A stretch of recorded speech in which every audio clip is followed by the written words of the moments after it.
Sir GDC నన్ను F చేయిస్తారు కదా, ఎఫ్ చేయిస్తారు కదా మీరు ప్రతిష్టం.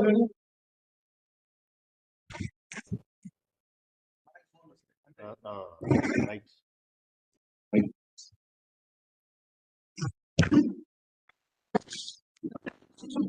జీడీసీ వేరు కట్టామంటే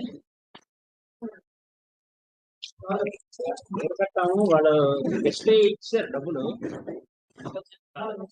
చెప్పండి, ఇక్కడ హిస్టరీ పే చేశారు, పే చేశారు. జీడీసీ పొందూరు అండి.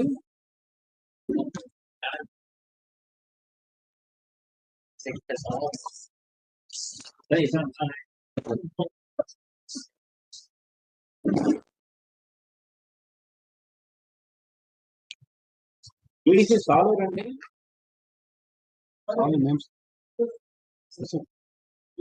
సాలూరు ఇచ్చారు. సాలూరు దేరపిల్లి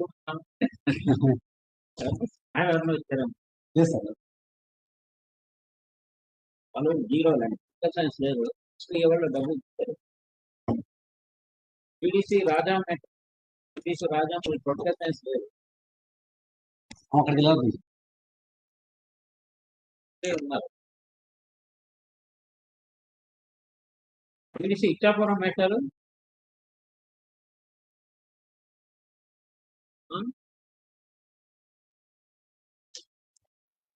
లేదు, ఇచ్చాపురం ఒకడు ఇచ్చారే.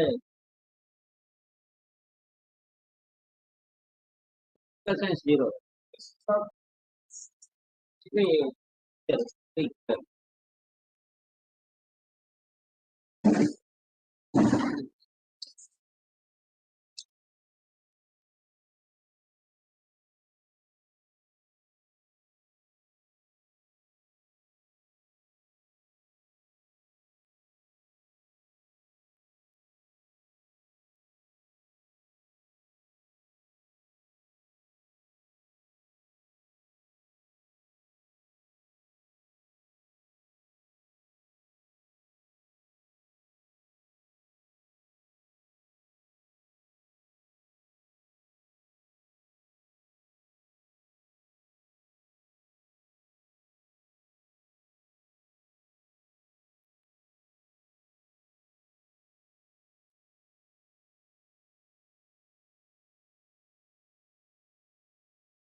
Sir, please respond. Anybody?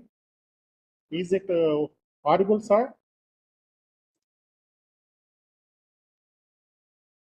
Yes, sir, audible. Thank you, sir.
this is a great opportunity for us. But see, generally we interacting with the professors through online, and few of them had the opportunity to go there and interact personally and to visit their labs and all. But whereas this particular training program has a great opportunity, it had a physical interaction with Professor Himanshu Prasad Roy from School of Social Sciences at Jawaharlal Nehru University. And he is accepted a board of member of our government degree colleges in political science department also. It's a great thing actually. So we are participants. I can say one thing on this stage. So this program is definitely develop a kind of interaction, but also which helps you to go different altitudes in your subject undoubtedly. So if you want to become a good researcher, you have many opportunities. If you want to become a good LMS provider, then you have an opportunity. So previously it was not there. So that is up to you, your ability. You have to find the things, when to go, how to go, when to go, these kind of things. But now the commissioner of college education is coming forward to impart all kind of domain skills and research skills, academic skills, and everything. This is up to you. How best you make use of these skills to elevate yourself in this particular, in your particular subjects. So I definitely this training will give you a lot of interesting points and inherent things. Definitely you can forward these kind of skills and impart the same to the student community. That's what I want to expect from you.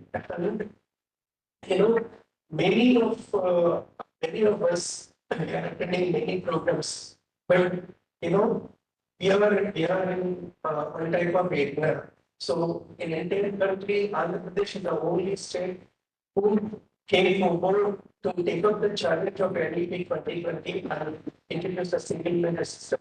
For a complete degree, nearly 27 papers we had to deal with that.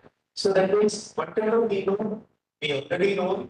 But what we have to be known, we can get from this. So definitely, this kind of programs helps you a lot. That is up to you. Make use of this potential people and use some skills and knowledge, and the same you have to impart to our student community. That's what we are expecting, and that's what the commissioner mission of us.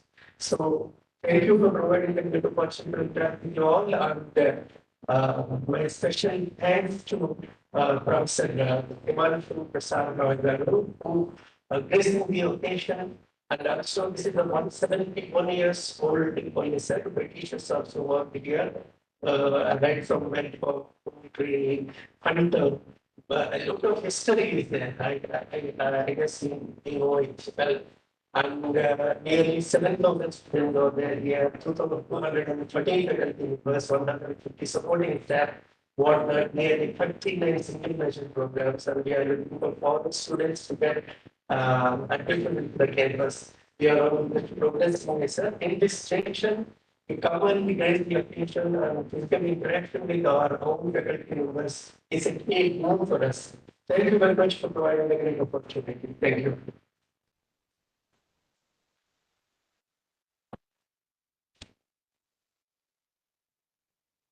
As other NRCs are also waiting for offline session. So without delay, I request our principal sir to designate our resource person. Professor Himanshu Roy is eminent and earnest professor of political science from Jawaharlal Nehru University. He authored many books, especially presently emphasis on Indian knowledge system, where we have to renarrate and rediscover history of India, which shall be incorporated in all syllabus. That is the reason he has been member of many board of studies from universities of Northern India. And now Tanuku studies also has taken him as a member of Please on the board of the voice.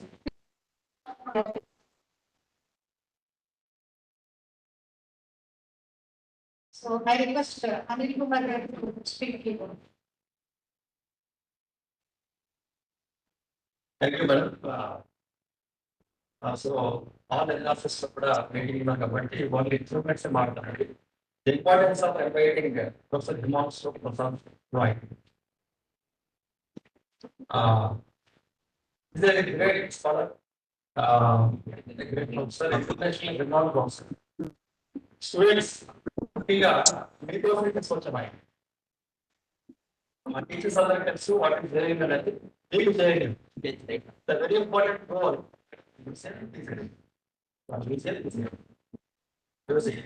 So important goal is sending you to Jawaharlal Nehru University, Delhi. Jawaharlal Nehru University, India, is an institute of evidence. Institute of evidence. ఎలా వస్తుందంటే the people like Himanshu Prasad. He is an eminent person. He is a great scholar. జైలులో కూడా అట్లాంటి ఉంటారు. The top field research ఉంటుంది, top field scholarly resource ఉంటుంది. ఇక్కడ text book based lecture ఉన్నాయి. everything is research based and everything is thinker based. And the thought process లో you will become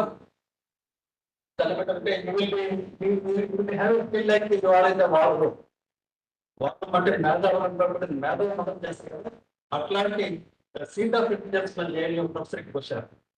ఆయన ఎందుకు వచ్చారంటే ఇప్పుడు అర్థం చేయండి తీసుకెళ్ళడానికి వచ్చారు. It is a kind of campaigning for training. So definitely we will provide even produce the students from here, many friends will to the second class it is institution of evidence, sir.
Sorry for interruption. Kindly bear a few minutes. So this is the alternative. Actually, we are carefully chosen genuine humanities, all economics, science, commerce, and also for language, often for the liberal arts. So అక్కడ thought process ఉంటుంది, అక్కడ thinking వేరు ఉంటుంది, అక్కడ research programme వేరు ఉంటుంది. మీ పిల్లలకి మనం చెప్పడం చెప్పాలి. ప్రొఫెసర్ హిమాంశు ప్రసాద్ రాయ్ మీకంటే నాకంటే ఎక్కువ మన ఏరియా తెలుసు. ఎందుకంటే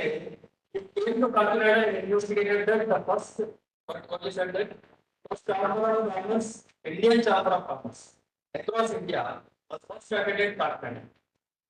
అది నాకు తెలియదు. ఈవెన్ మా and this is the different kind of political science, political thought. We had a discussion last night by giveaways. So people involved. So not many at the syllabus of curriculum design. So definitely అంటే ఏమంటారంటే political science ని next level తీసుకెళ్ళడానికి ప్రయత్నం చేస్తాం మీ అందరూ సహకారం. Next level ఎలా ఉండాలంటే పొలిటికల్ సైన్స్ డిమాండ్ క్రియేట్ చేయాలి. అది ప్రయత్నం కూడా. సో ఆ విషయంలో సహకరిస్తారని వాళ్ళ యొక్క సర్వీసెస్ మనం అప్లై చేసుకొని మనం కూడా పొలిటికల్ సైన్స్ ని, హిస్టరీ ని, ఎకనామిక్స్ ని, కామర్స్ ని ఇంకా నెక్స్ట్ లెవెల్ లో తీసుకెళ్ళి నార్త్ ఇండియాలో బాగున్నాయి మనకి. సౌత్ ఇండియాలో more focus on science and engineering and technology. So దాంతో పాటు తగ్గించమని చెప్పట్లేదు, దాంతో పాటు వీటిని కూడా ప్రమోట్ చేయాలి ఉద్దేశం. అందుకనే జేఎన్యూ లాంటి విస్తృత కంప్లైంట్స్ తో మనం ఎంఓయూ పట్టిస్తాం జరిగింది. ఆ ఎంఓయూలో ఒక భాగం ఏంటంటే conduct training. Another important aspect is conducting reverse, curriculum design, ఇవన్నీ కూడా ఎంఓయూ వస్తాయి. అండ్ ఆల్సో విజిట్స్, ఫ్యూచర్లో గవర్నమెంట్ లాంటి కాలేజ్ ఇండియన్ కాలేజ్ లాంటి కాలేజ్ మా పిల్లలు అక్కడ పంపిస్తాం. ఒకసారి ఏం క్యాంపస్ వాళ్ళు నడిచొస్తే కాలేజీలో యూనివర్సిటీ ఏంటంటే యూనివర్సిటీలో జాయిన్ అవ్వాలని మీకు అందరికి కూడా ఒక రకమైన మోటివేషన్ వస్తుంది. ఈ ప్రయత్నం చేస్తాం అన్నమాట. I thank sir. ఒకసారి మాస్టర్ ఆయన చాలా కష్టపడి హైదరాబాద్ నుంచి రాజమండ్రి నుంచి ఫ్లైట్ స్టే చేసి ఇక్కడ మార్నింగ్ మేము అందరూ తిరగలిగితే ఆయన చిన్నపిల్లల వచ్చాం రాజమండ్రి గోదావరిలో. Really hats off to you, sir, because even I never understand that. Only I came to that. And that is without life jacket. So that is his commitment to the spirit community. Thank you very much. Thank you, sir. Within few minutes of commission of sir of students and you want to such a group. Thank you. Thank you.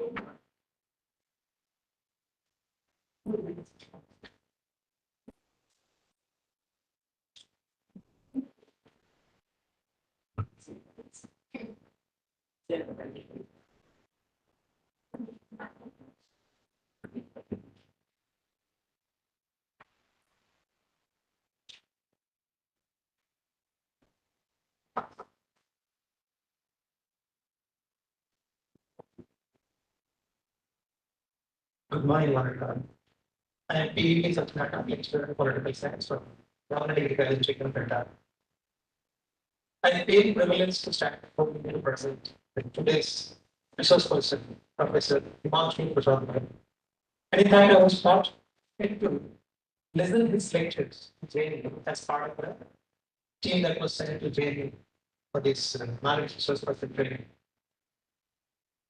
Before attending that program, all my thoughts were influenced by the Western line of thinking, because we are still continuing with the mechanical method of imparting knowledge to art students. And even I was blindly following the same method to all my career, while imparting knowledge to my own students. But when I visited JNU, when I attended this lecture, in fact, he has emancipated me from the low level of teaching. And he has opened up my mind and changed the way I think about the political science as well as the important knowledge. So, since these words are more important for us and more valuable for us, I will not give a detailed introduction of Professor Himanshu because we have to utilize the time appropriately. But before handing over this mic to him, I would like to tell you that Professor Roy's books are very, very popular across India, not only for academics, even for the competitive exams. Because many of the civil service aspirants go through his books, and some of the books, they are written like India, Mother of Democracy. It is the best selling book published by NBT throughout India. And after the political part in Indian civilization, another important book which is referred by both academic as well as the competitive people. Along with this, state and politics in India and Indian political system, these are only a few books that Professor Roy authored. And apart from all these books, he has written several articles and many influential journals. So, with this brief introduction, I request Professor Himanshu to add something.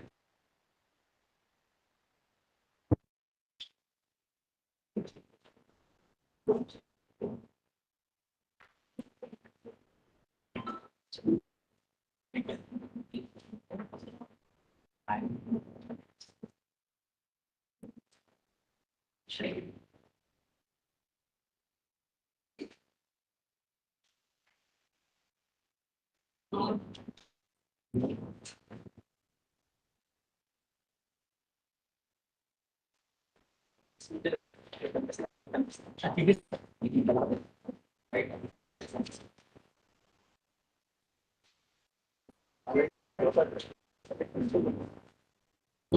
me slide. Okay.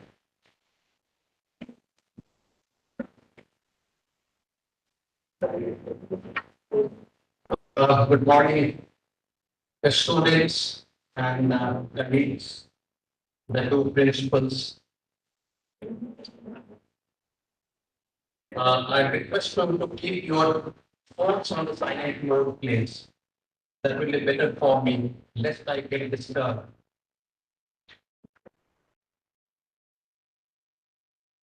A student don't have any force to come here. If you wish, you can leave. Okay, those who are interested in, you can sit here. But those who have any force tendency, you can leave. Absolutely no problem. All thanks to Principal Anil and the principal of this art college, which is so old, 1853. It's a rare privilege for me to come to this college and all the kind words for me. Thanks for all the hospitality, personal care, and invitation to this place. Some of the places I know, Bhakti, Bala, Sita, and of course Vishnu, a couple of others.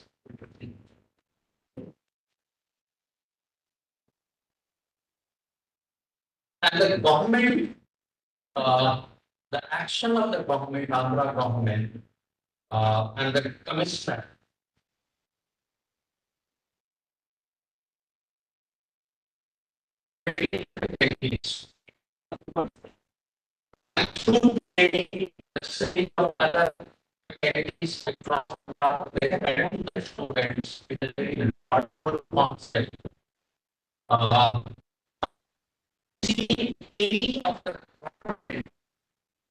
India is government, which other kind of measures to bring its faculty like this.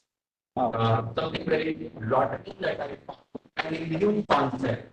So I talked to the commissioner for his idea, and I saw him in jail.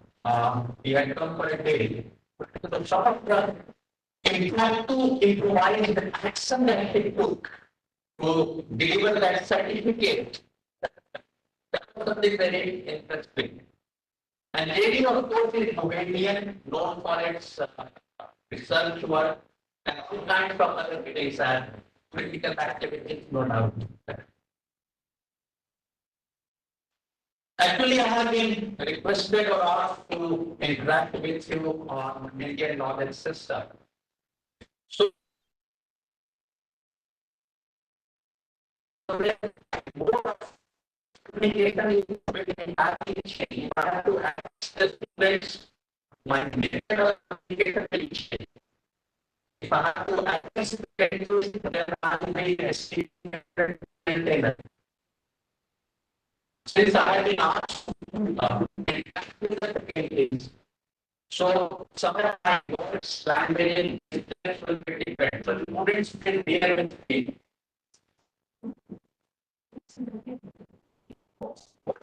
Indian knowledge system is there anything Indian? Anil, Yes, sir. You're audible. You can speak. You're audible. Audible, you can speak, sir. Professor Himanshu Prasad Roy is there. You can directly speak.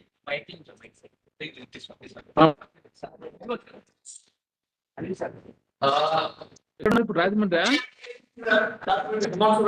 So why professor from you can directly talk to him and pass also watch him. Voice గట్టిగా logo గట్టిగా volume పెంచు. We had met in JNU, I suppose. We had met, we had certain interactions with you. And I want to use that you for such an excellent ideas of interactions of faculties. Themselves writing the JNU as well, and the kind of MOU we have signed with the JNU to the standard of the knowledge domain for the faculties and through the faculties to the students beyond like areas. And the way we saw improvising there in the JU, by distribution of the certificates were going on in such a short time. We like all this improvisation. So once again, excellent idea. Look forward to see you sometimes again in the future. We will be discussing here different kinds from Indian education system we have, Indian knowledge system we have. Let me begin with factors. In fact, for the team, I will introduce since where in class, so I won't like to repeat myself. Then I thought that the second is that would be the JU that at the point of time. So look, we have been our frameworks of breathing is Western. Whole syllabus is Western. And look what the West had to say before being the conference.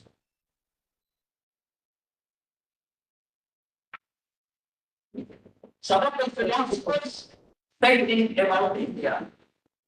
It's the land of wisdom. Yes, faculty. It's the land of prosperity.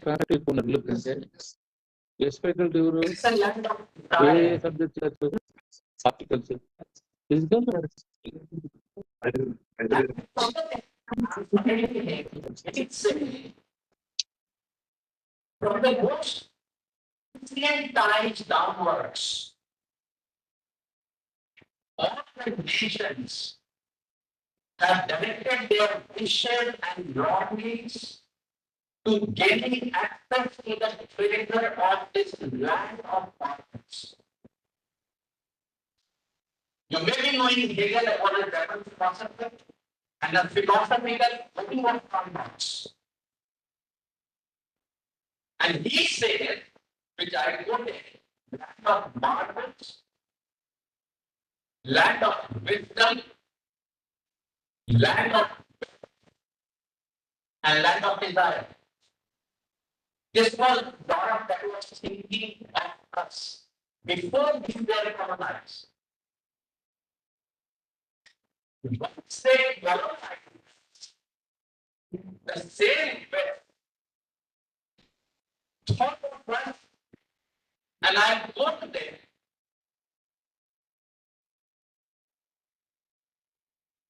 Hindus are incapable of writing history. So Indians, they are writing the word Hindu, they are using the word Hindu. And they are using the word incapable of writing history. They are thieves. They are liars. These are Hegel's words. One period colonized. Look at the change of the instance of the pictures. So what we teach today, even after 75 years, is the language and the mindset of the pictures. And we have not equalized our mind here.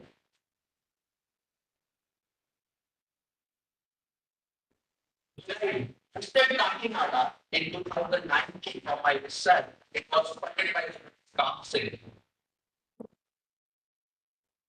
The first chamber of commerce of Indians and the Indians natives, they used to call it vernaculars.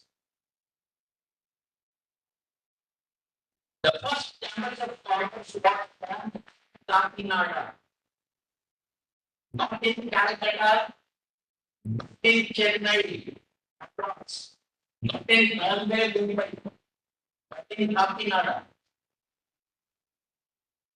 And who there business houses to form the chambers of India, Indians. They were small traders and the business of that time. And why they had formed this chamber of commerce? Because the 1853 club that was existing there, the Chambers Club, when the Indian business houses went interested to be made a member of that, they were flatly denied. The Indians and dogs are not allowed in the European clubs and clubs. That used to be the slogan there written in the parks, in the clubs, etc. And as a protest, they formed their own business house, Chamber of Commerce. Calcutta was the second one. The Bengal National Chamber of Commerce was the second one. The Andhra Chambers of Commerce was formed in 1925. The South Indian Chambers of Commerce, that is Tamil Nadu, in Chennai, I went there at the South Indian Chambers of Commerce and Industry. City, I went to the office. The office is still there. Very old building. That was formed in 1909, and within that, the Andhra Chambers of Commerce and Industry was located. And it was formed in 1925. So imagine your Kakinada, this region and the sub-region.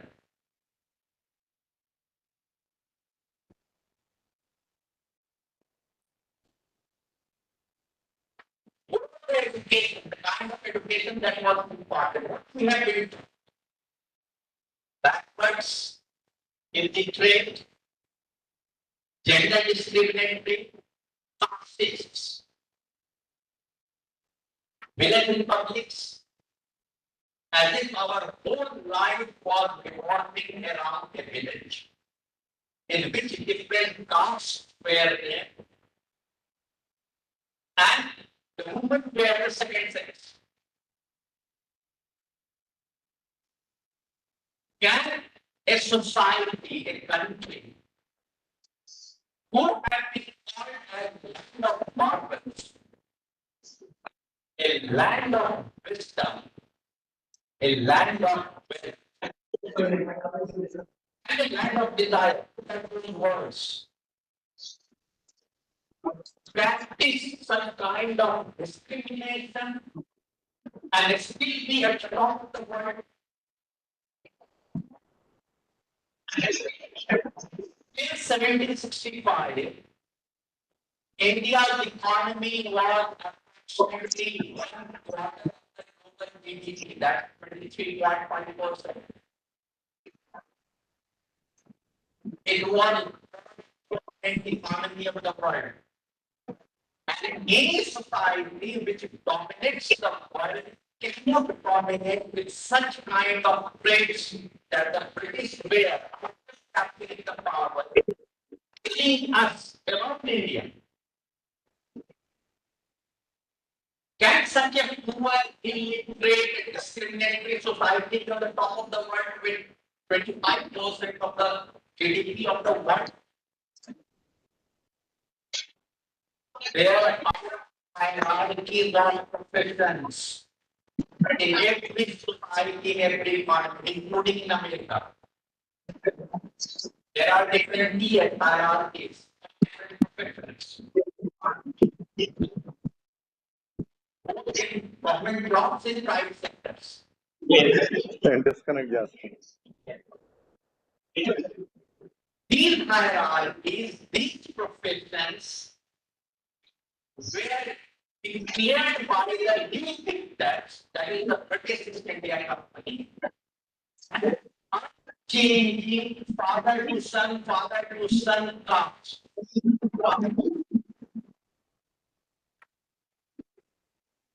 If the Indian society was so changing,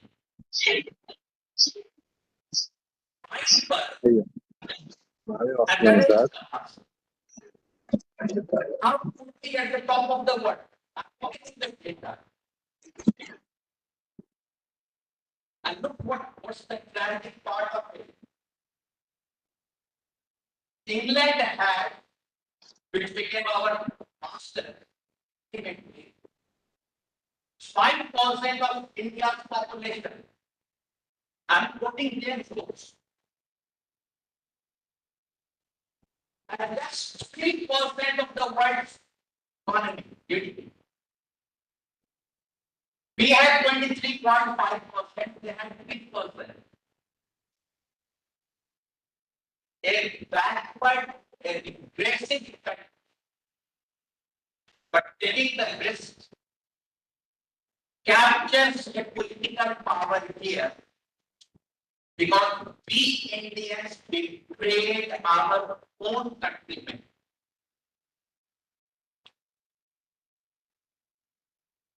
A very small segment of population or some individuals acted as traitors, betrayed us, wanted them, helped them in capturing the power.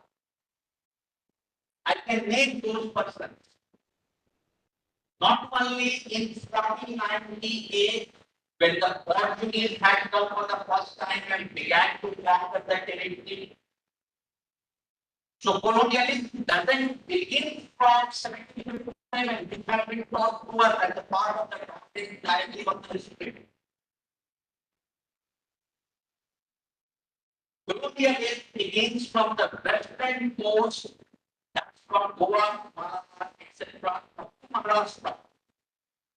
And it took more than 100 years to bring in Portuguese to only Goa.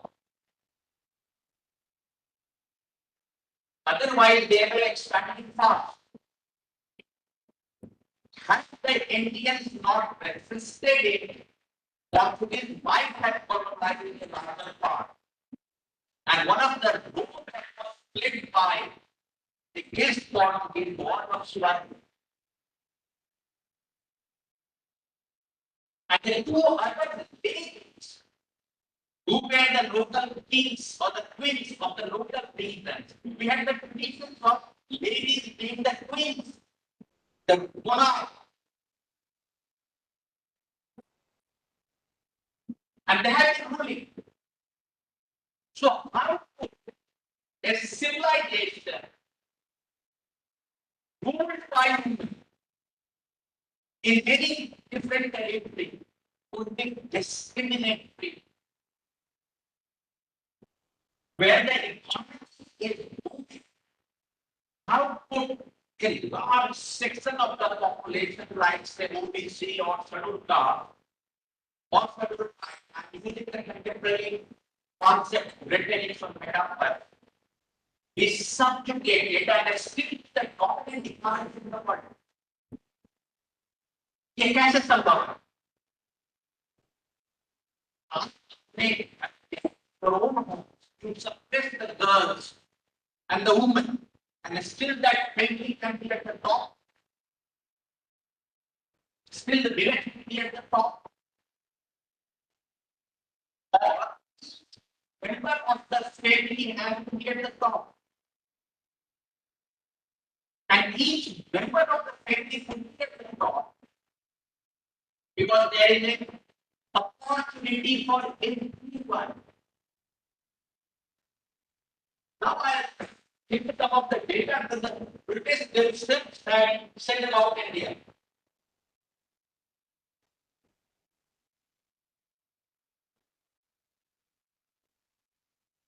In 1823, J.P. Campbell,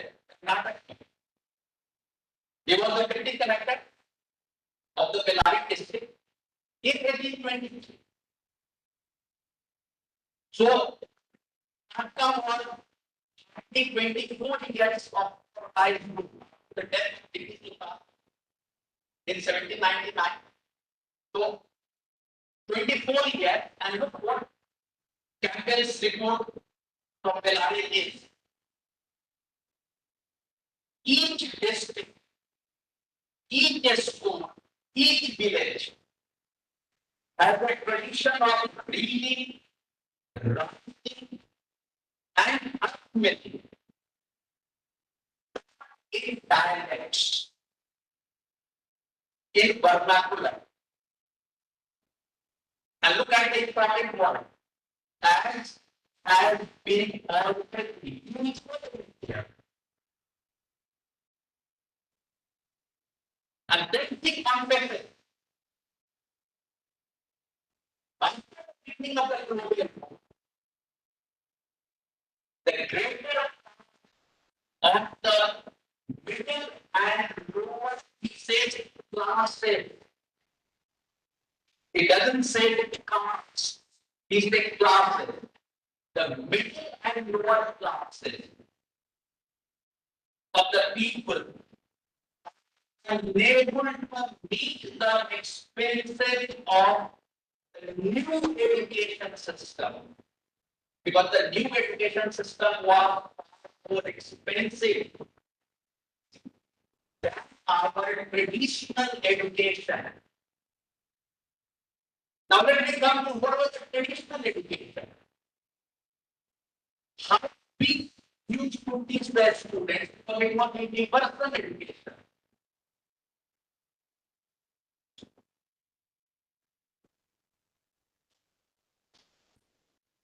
I'll be putting two into that.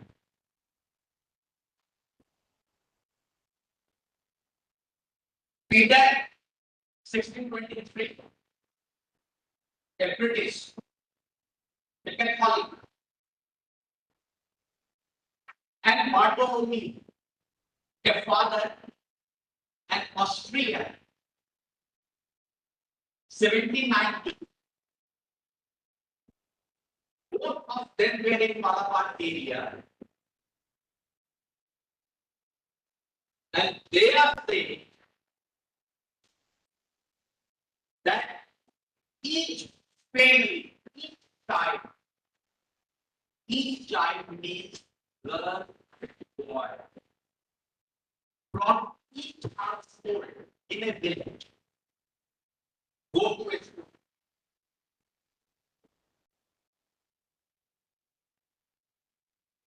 And what they are taught? Four things. Elementary mathematics, a script, language, and ethics. So from each family, each student, and he says by age, 5 or 6, not at the age of 2 or 3, at the age of 5 and 6. Each family, each student is studying for the education. And what were the teachers? This Austrian part of the Bartholomew calls them brown hens. The school teachers were considered brown hens. Not a class, but anyone who teaches the students in the school. Remember, these were not government schools. They were not government teachers. There was nothing like career and promotion. There was nothing like pension and increment. There was nothing like salary. It was a volunteer offering. Anyone could teach the students whatever the knowledge they had. And they were called prophets. This is the report of the father and Austrian father, Malabar, who stayed in India for 13 long years. Unless the big tests bring our mind and colonize us, it was not possible for them to do us. So in order to do us, it was necessary to break us, to demoralize us. And that's exactly they did. Unfortunately, for the past 75 years, we are still following that education, that colonized mind.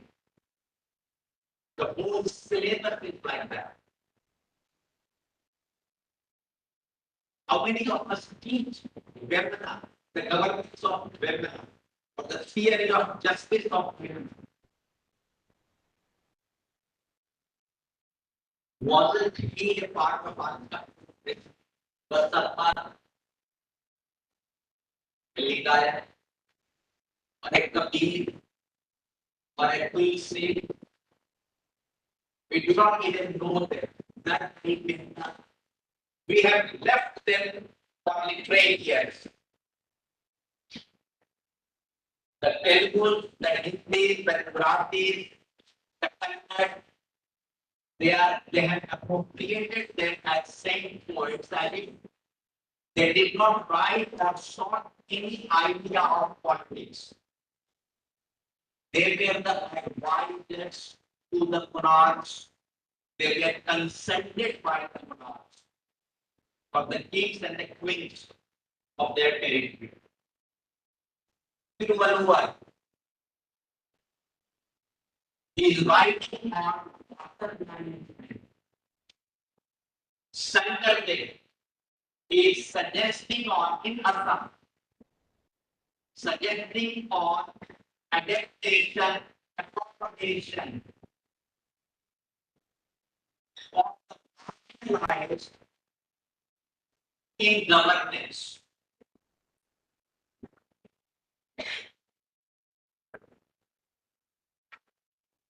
Let me tell you who were going to teach us, the Brahman.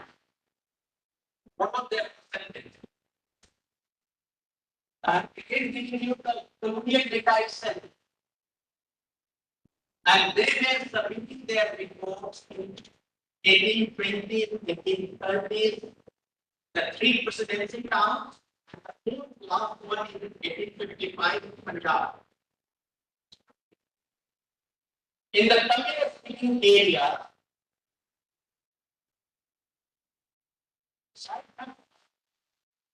30% of the students were on upper professions.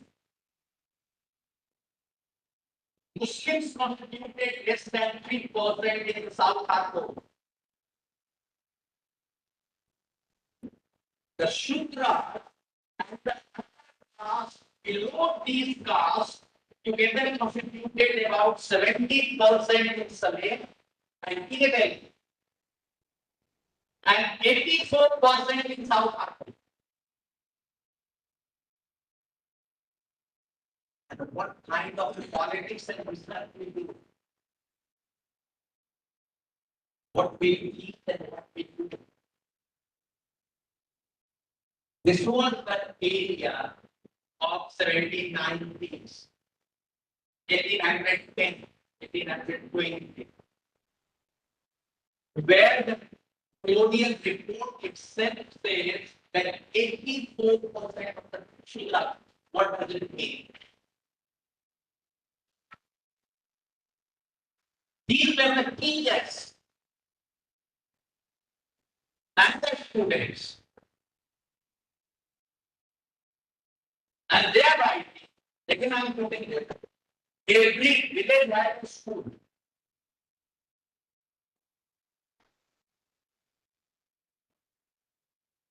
And there, you know, this educational system, the whole system that borrowed from us, took it to England.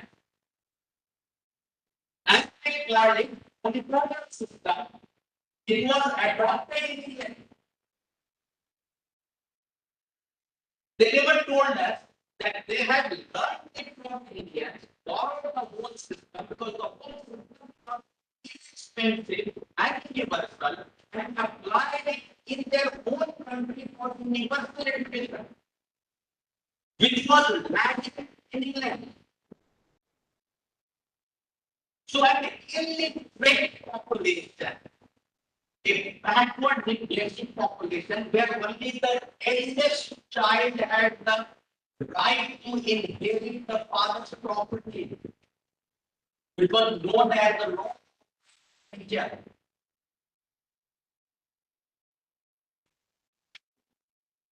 Ruled over us because we supported them. will connived with them to overthrow the local government. You will be surprised to know that the people who opposed the Goa, in conflict in Goa, her husband betrayed her party and sided with the Portuguese. That is what very explained. The banker in Bengal, the judge said, sided with the British. And what the British did? The next day after the Battle of Palasi in 1757, they guarded away from what palace of the Nawab, Murshidabad. They brought in 100 boats of wealth to Calcutta and England. And Robert Clive wanted for personal gain 232 million pounds. Because Bengal Supa was the richest Supa of the world.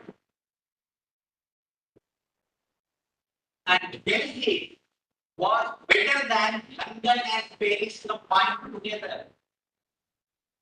For once upon a time, Vizianagaram was the best capital of the world.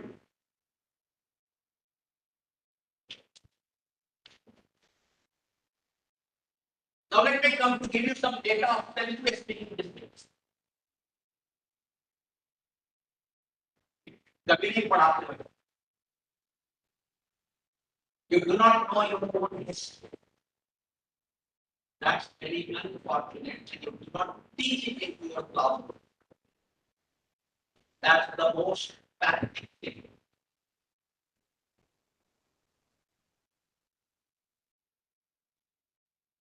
In the Telugu speaking districts,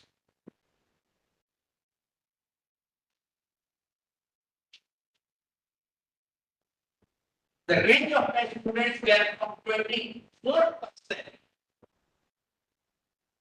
And this is, they call it Brahmins, upper caste. It is only 24% Brahmins. What we have been told that the scheduled caste did not need.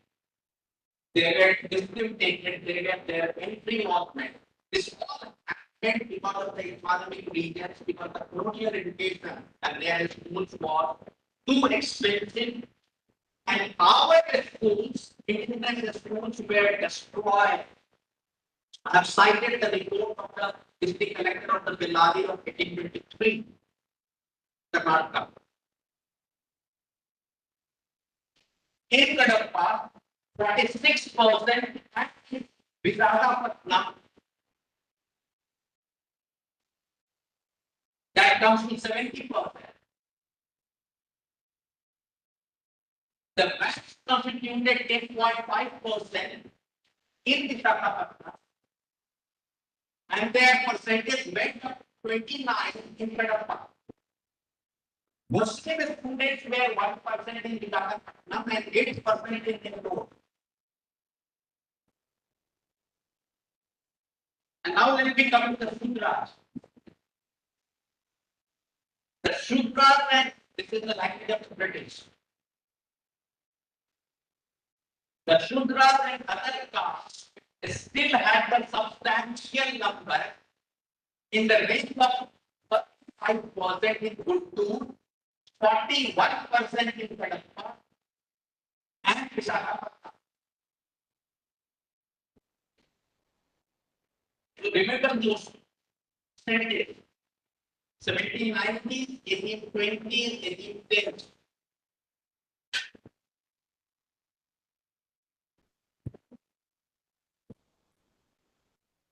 If you are getting more time, let me know.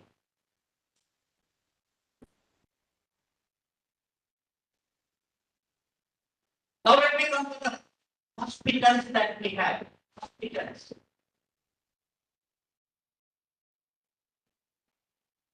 You saw was 16 years in India. from 1629 to 1645. Now it's called Common Era. Earlier we used to call anatomy. And he stayed in Nalanda University for 5 years. Another scientist scholar, that's Philippine scholar, following Pilsa, studied in Nalanda for 10 long years, from 675 to 635. And what they found? The movement of the faculty was purely based on the merit. There was like past quota. Before the and before 1747, 1947, when India got independent, there was nothing like a class, religion quota, anything else. It was all universal.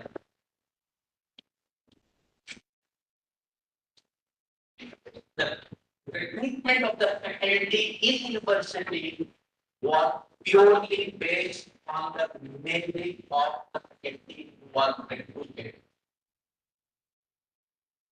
And the students who were selected for higher academics were also selected purely based on the merit.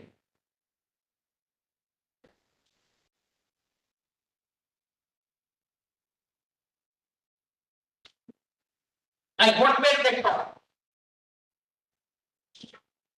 Interdisciplinary. Medicine was compulsory to be taught to each student in our university. Why? Why medicine was to be taught to each student? What was the reason? India was a hot country. You need to maintain your hygiene. What food you need, what clothes you need to talk. That was discussed and told to have a healthy life and healthy body.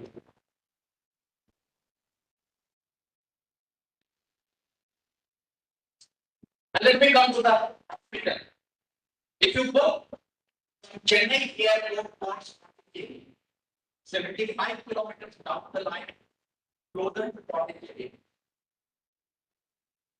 In the circle of temples, temples were not only the center of rituals and God worship.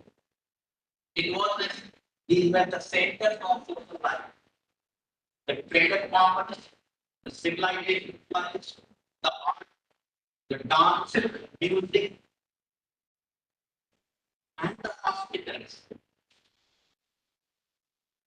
2-3 years ago, on the stone slab, it was discovered that one of the temples was a 15-bedded hospital and a research center.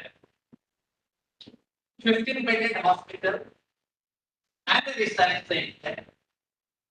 And roughly 20 students were staying and the doctor. And we had the College of Medical Sciences or any government hospitals, which is also the college, medical college, the hospital. So those temples were medical colleges, some hospitals, and we find a similar kind of impact in Trump and in other places, including in Goa.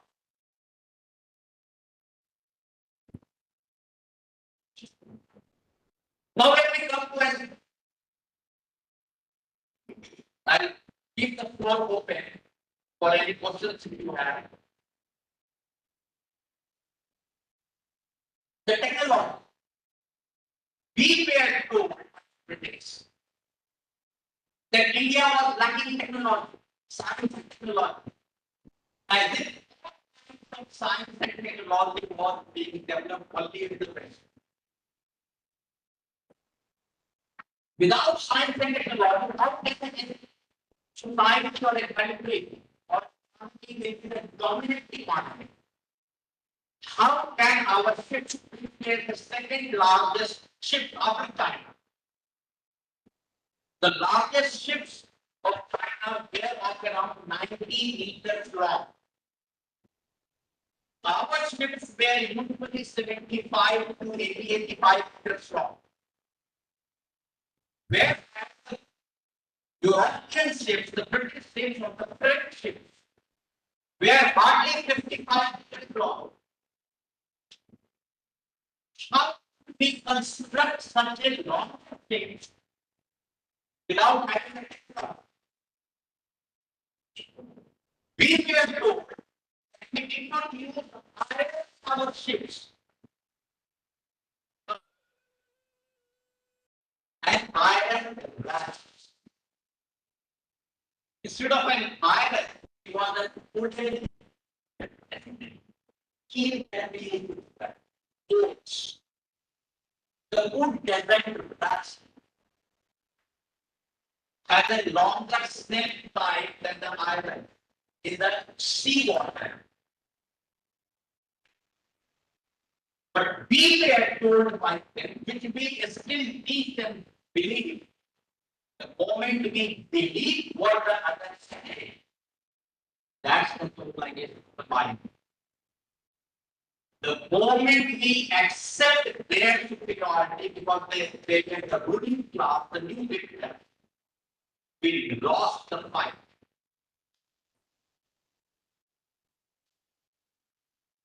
Those Indians who did not believe in their superiority, they fought. And ultimately, because of them, we got freedom in 1947. The second important aspect of the syllabus is India was colonized in 1757, whereas the part of Punjab was colonized in around 1847, almost 100 years after the Battle of Plassey had been lost. And we lost because a couple of Indians did treachery and joined the British.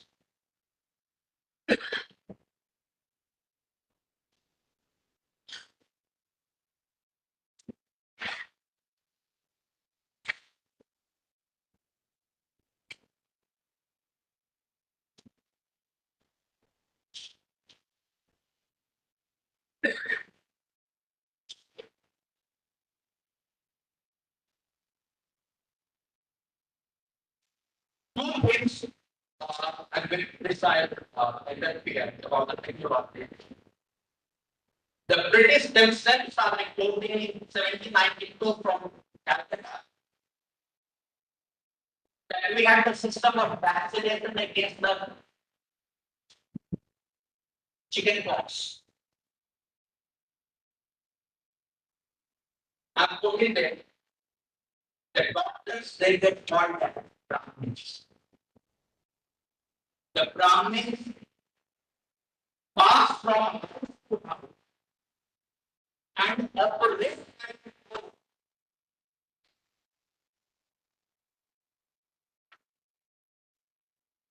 those who refuse to be inoculated and vaccinated. 792 with the report of. And in such situation, look at the doctor, our doctors. In such situation, those who were suffering from a small pox or chicken pox, they can be prohibited to eat fish, bread, and eat for 1 month. That was unpaid. The chicken supper.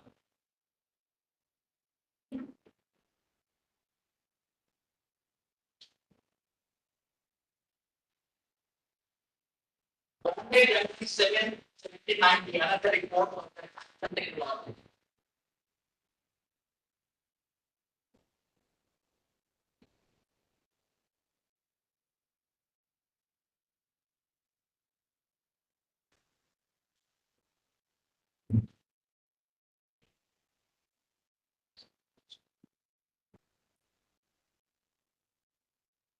And this is about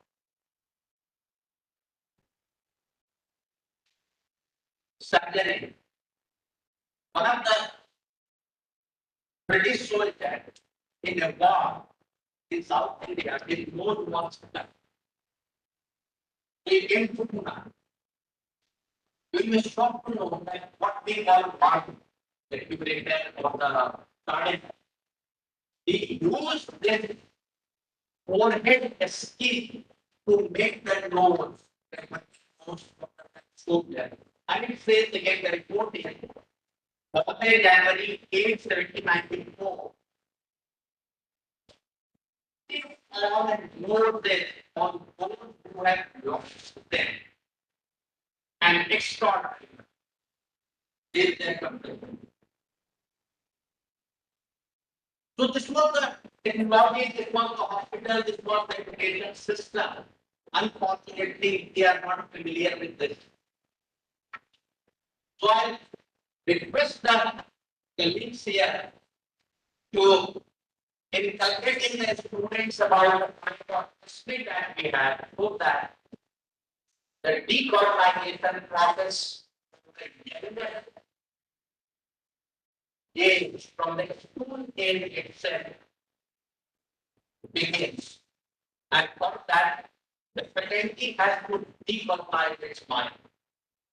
And in order to decolonize its mind, you have to read. You have to go through on research. So here I stop for the moment. If you have any questions, most welcome. Thank you very much.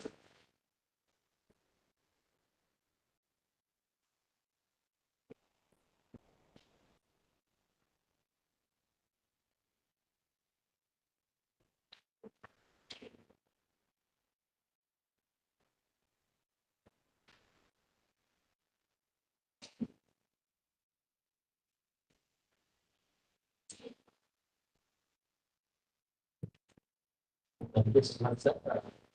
If participants have any questions, you can ask to the sir. We also request other NRCs, if you have any queries, fill what kind of business, you can raise it to the resource person, we will answer. Or else we will break for the team from minutes and we will go to participant, if you have any queries. Morning, sir. Thank you, sir, for your lecture. Before some British education system and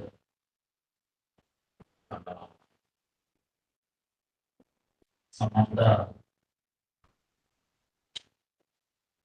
have done the education system of foreigners regarding marginalized cash. They have not given and hospitals also help, especially. Why they have been out like this kind of systems? This what is the main challenge?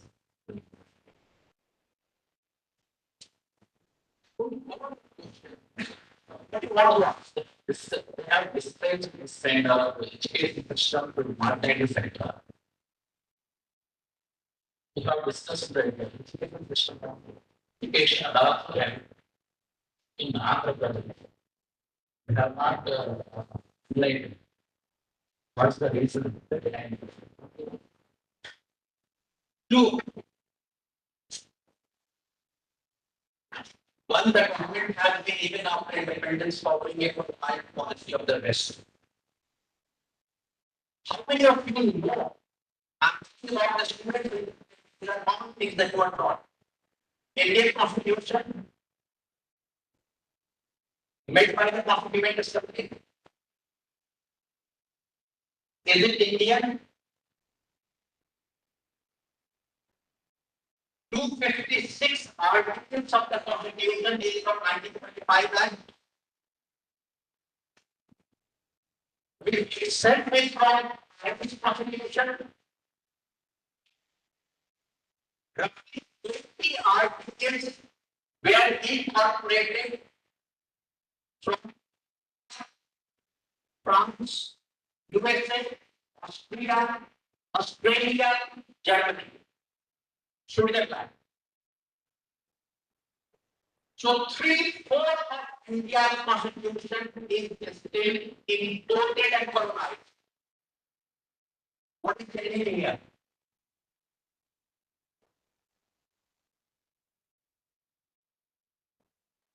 Except for constitutionalizing the job reservation, that too on the insistence of American.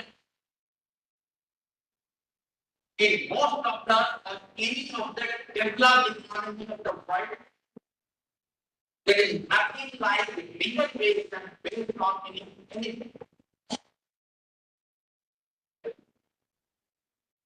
You can be developed economy. Yes, financial support definitely.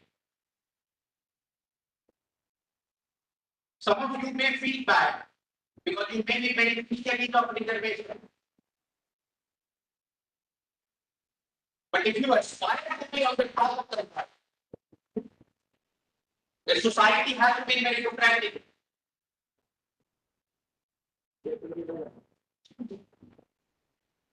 This is one complex that still we are colonial, constitutionally. What we have added is in the name of affirmative action. Hardly 1% or 2% of the population. Let them go, please. Why you are forcing them to stay here? Education is job itself. Faculty जिनको जाना है जा सकते हैं. I could see where your minds are.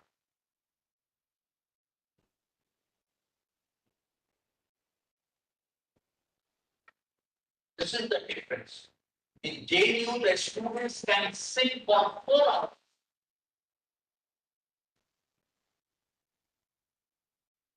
Yet the faculty can't sit for even an hour.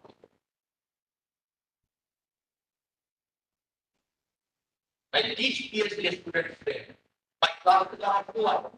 That goes up to 3 hours. And the classes are in the evening from 3 or 4 to 5 or 6, sometimes even in the night. After dinner, I have the class. An institution, that's how an institution is built up. I think at home research is dealing with that.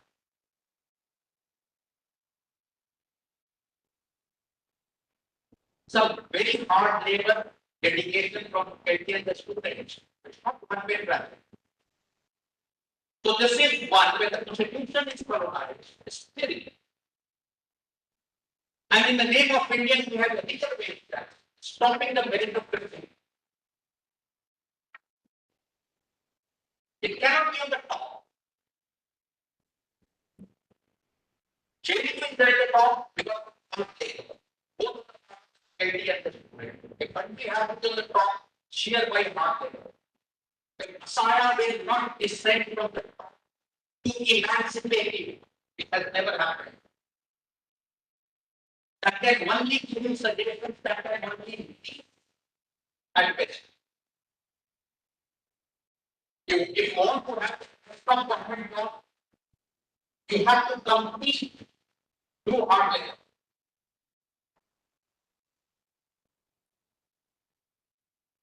The second is that we are still colonized, but the syllabus we have not changed. We have not changed the syllabus. The moment I joined JE, I take 3 new papers. There are no assistants. I was told there will be a lot of problems. I couldn't find the list bluntly. That's my problem. I will wait, I'll sort it out. We had over 3 weeks in the faculty meeting for 2 months over the themes that I was introducing. Now look at the political science syllabus. As if there has been no pre-colonial India. There is nothing like ancient India. There is nothing like medieval India. We have kept it for historians. We have kept it for literature people, literatures. We have left it for Sanskrit. We have left it for Telugu. I think there was no politics. There was no monarchy. There was no politics. There was no idea of justice.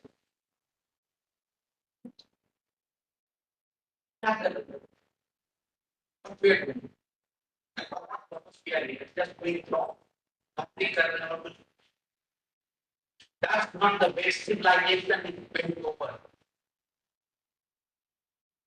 After four founders, and I gave you the example, and those are again colonial documents and the pre-colonial documents. People who came from the different places, different parts of the world, without salary, without promotion, without anything in return, they were teaching our kids in the villages. And anyone could teach. It was not scientific. And they were dealing with the idea, thinking they were called Brahmins. Many of the contemporary problems that we face in the villages and in the society that have emerged in the last 150 to 100 years.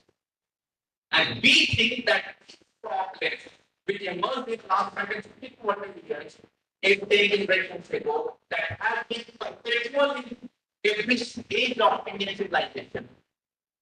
That's exactly we have to counter. That civilization was entirely different.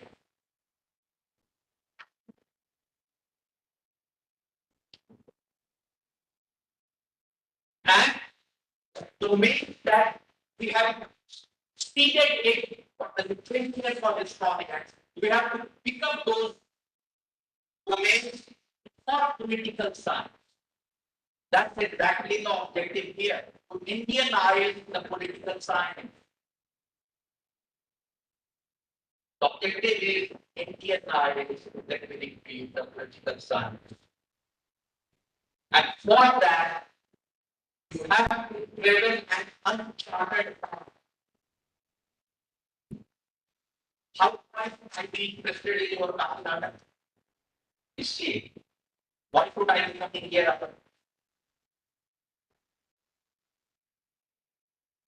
Would have been quite very difficult. Why to come here? And that to Tamil Nadu. If at all I have to move around, you have to walk.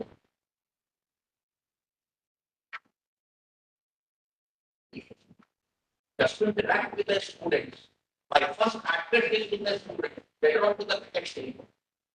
This whole college or any academic institution is built for the students. Look at the whole academia is built for the students, but they are at the bottom in the institution. And which is not required, for example, of the principal, they are at the top. Just because that's an administration. In the villages where there was universal education, there was nothing like a school in that.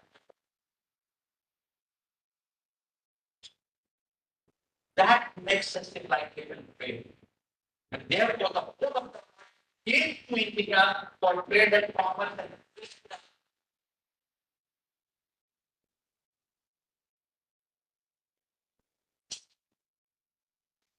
Any other question?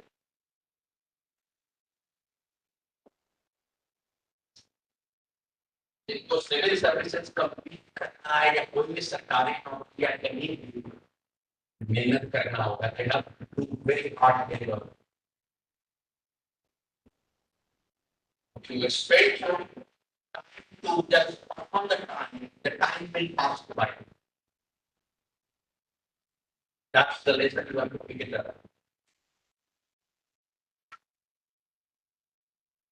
And then it will be great later on 10 years down government actually कुछ नहीं किया.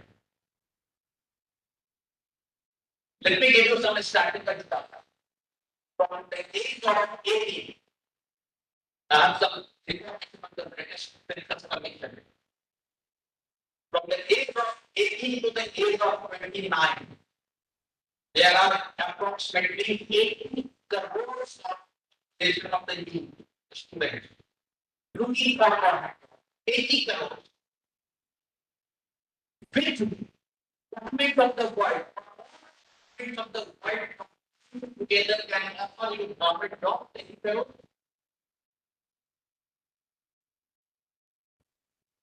There are how many posts in the university? 1100. I'm talking about UPSC. 1100. How many applicants are there? 17 lakhs. What is the probability per student and ratio? And then there are quotas. You know why the politicians have done it? We never think of, we never demand for universal employment. Have we ever demanded? I don't know. Have we ever demanded universal education? We ask for 2.5% quota, 3% quota, Kapoor, Kamar, Reddy, Chaudhary, quota. We never demand universal education. Each one needs find a degree in 47.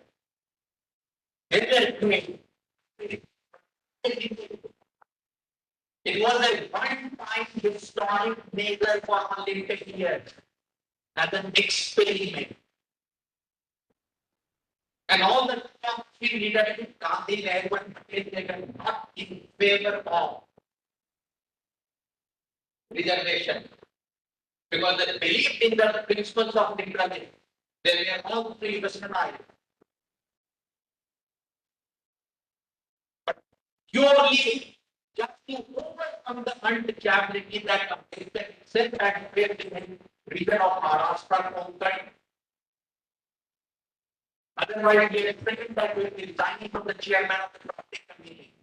So, in order to keep him as the chairman of the drafting committee, in this, at least one aspect was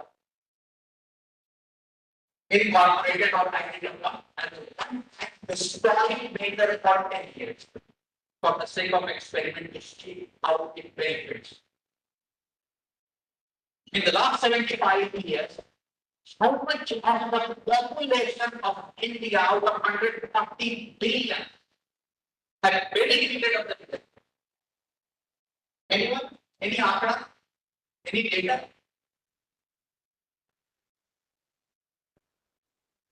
Certainly, governments haven't come up with any kind of hard data regarding these beneficiaries of the reservation policy, either in the government sector or in the private, wherever it's but still, the governments are continuing with people are demanding some extension of the reservation in the private sector. You know, that suits the government and the printing gets. Let's keep in mind. The more we fight against ourselves, it suits the politicians. For then we are only electorate. Yes. That way they are very brutal. Either we ask for the personal employment and they go very this is not possible for them. And if we unite with their faith, keep on the task line, the divided on the language one, and any kind of line that suits you. After 140 crore of Indians, not even 2% have got the benefit of reservation from 1947 to 2024.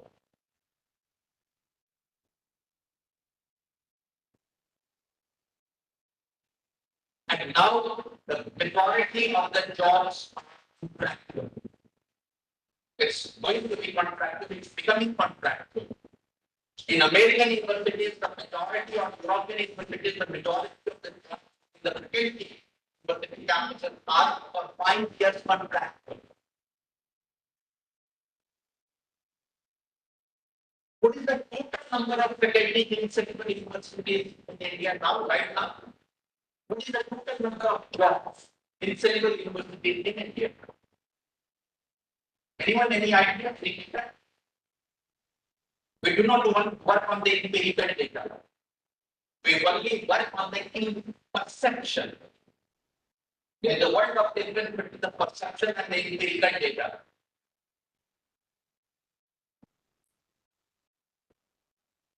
It founded the maximum is in the university. What is the faculty in JNU? Approximately 700. What is the total strength of JNU? Approximately 10,000. Maximum 8,000 are the students. You have a 7,000 population here of the students. We university has 8,000 students. And what is the faculty? Approximately 6 to 700. Here you have 250 approximately. A college, a university. A state government, a central university. And look at the image that we said. Job preservation is going to root out the poverty and all kinds of things. And what is the beneficial? Less than 2% of the total billion. And we teach the tragic part of the practice is we agree what the government says, earlier what the colonial administration said, now this government or that government says, and we teach exactly the classroom. And what is the key time pass of the research? Pass. Time pass. Pass. We do not research on the untrained part.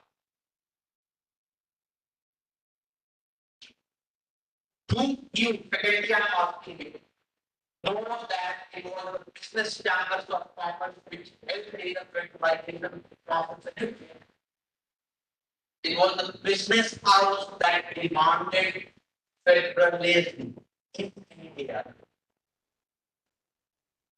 And the Congress was reluctant. After a fight of 25, 30 years, finally they agreed in 1916. Electoral. In principle, once they come into power, they will apply the principles of federalism. The Indian polity is a federal polity. When they got in 1947, they were elected to have a federal polity. And when the provinces they were asking for the linguistic provinces, 3 communities were constituted and they all declined to have the linguistic provinces. And the first of course was Andhra Pradesh, South Telangana. And look at the trajectory. In the name of language, a state was created. And now in 2012, 13 again it doesn't quite fit. One Telangana, another becomes Andhra. So these are the things that we need to uncharted path, unconventional thinking, critical thinking, etc. We keep on looking for the excuses. We do not think. Yet we have a separate one thing for the kind of tools and technology to be used by the faculty in the class of the students. Have you ever applied your mind why the students keep on looking at the mobiles in the classrooms? Not the student, why do you keep on looking at the mobiles in the classroom? You find the faculty lectures too boring and unconvincing and useless. Let's be very honest.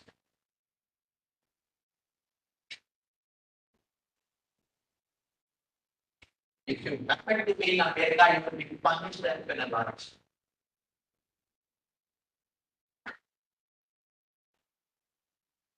Because we cannot be obeyed ourselves. And on the new technology like chat and artificial intelligence, anyone who is using this, so the teachers are affected are being marginalized themselves. In not many of the private teaching institutes, so artificial intelligence is being used. And imagine what kind of education it is. Because the software that the technical will be feeding into that, with that information will be given to the, and who will be hiring those technocrats? Business after of the government. It's high time to be critical of the government in the business. Thank you very much.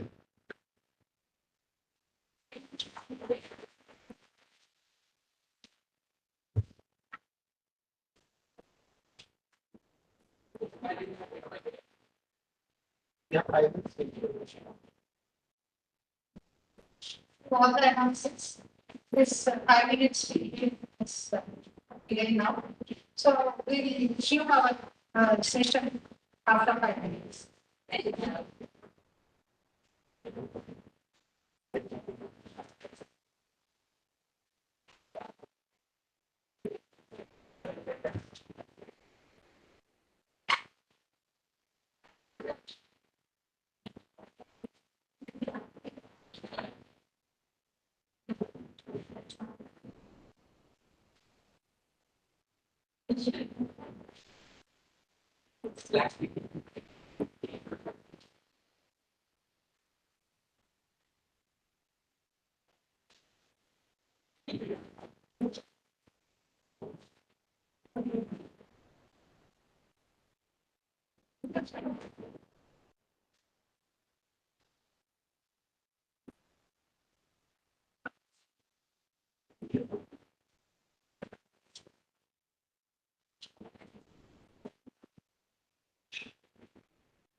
వాళ్ళు మా దగ్గర రమ్మన్నట్టు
So welcome back for session. Sir, will be discussing this section on the review of this syllabus.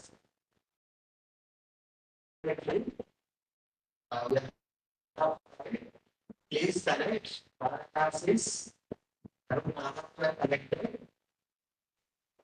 And now announcement, one of the from the last documentary, it not in the data, the faculty has certificate, but the data the certificate. If you fail to see the data, you will not be getting certificate. So make sure that you see the data from last plate. Otherwise, you might Mr. Demonstration, but it's session 2.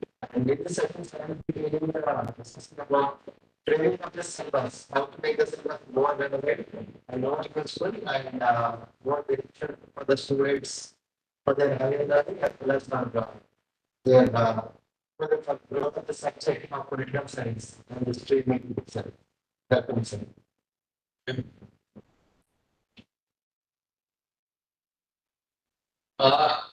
Colleagues and students, there are some language issues the both. In case if you do not understand me, the language will compose this problem, maybe at least for the students, but it may sound good. Who asked me some questions, or I will stop there. I'll clarify if you have any questions, then I'll proceed. Otherwise, this has become one-way monologue. I'm speaking, and then you are not able to understand because of the accent of my Delhi, language English. This kind of language issue I do not face in Hyderabad. I was in fact requested many times that I was speaking Hindi rather than English. So I inquired coming to this place, Hindi or Hindi क्या चलेगा? I was told English. Typically, I was told English. They are fine with English. But some of the students or faculty, they may get the problem. Anyway, let me tell you, I do one. What should be the syllabus at the content? Study we had discussed. I repeat some of it. And I will make a comparison what's happening in your field. Yeah, I can take it. How the colleges are done. What is the educational system there? Because we are imitating their educational system. First the British and then now the Americans. The British used to say lecturers. The Americans say assistant professors. In Delhi University, when I was in Delhi University, these were called lecturers, readers, and professors. But simultaneously, at the same time, JD was following the American university's pattern, the semester exams, we used to have annual exams. JNU had the semester exams. And they were called assistant professor, associate professor, and professor. So we in India, for the last 200 years, have been imitating the dominant power of the world. It's monkey imitation. Their syllabus, their designation, their pay scales. Where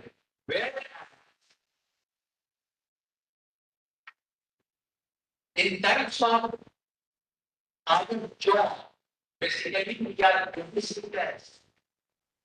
We are engaging this 18, 20, 25-year student into the classrooms because there is no universal employment and the government cannot give or grant education. So we keep engaging them in the classroom as babysitters. That's precisely a blood for the academia is reduced to. Now let me tell you what happens in the job so that we can understand better our system here.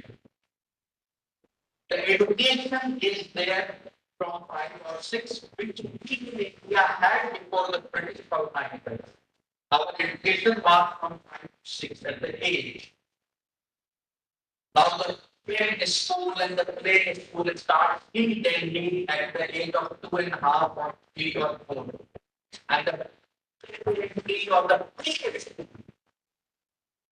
And that virus had been spread all over India. There, the classes, the schools start from officially, even in Delhi, the school has to start after the age of 5.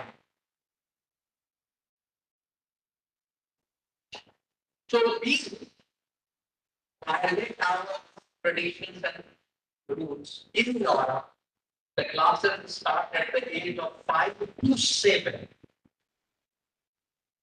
It goes up to class 12 at the age of 18. With parking flexibility of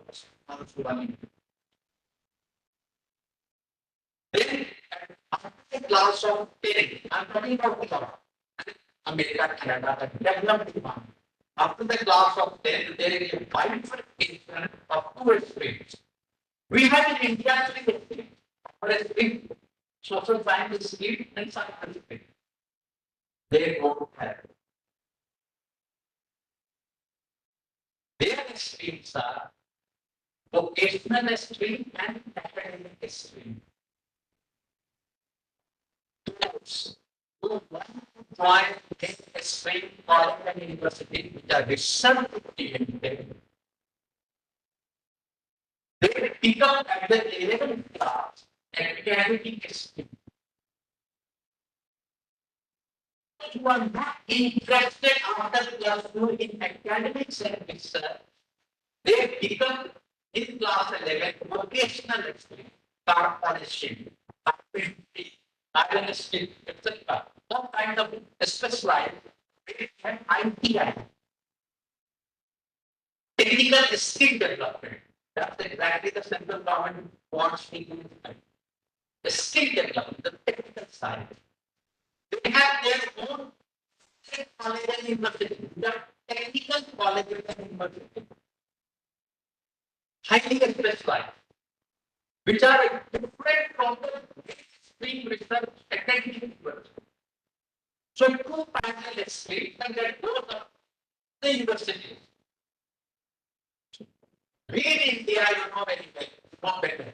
But you see that the very grassroots level, the social problems that the parents, the students, and we all get it. Oh, thank you. Open the chat. That's the impression.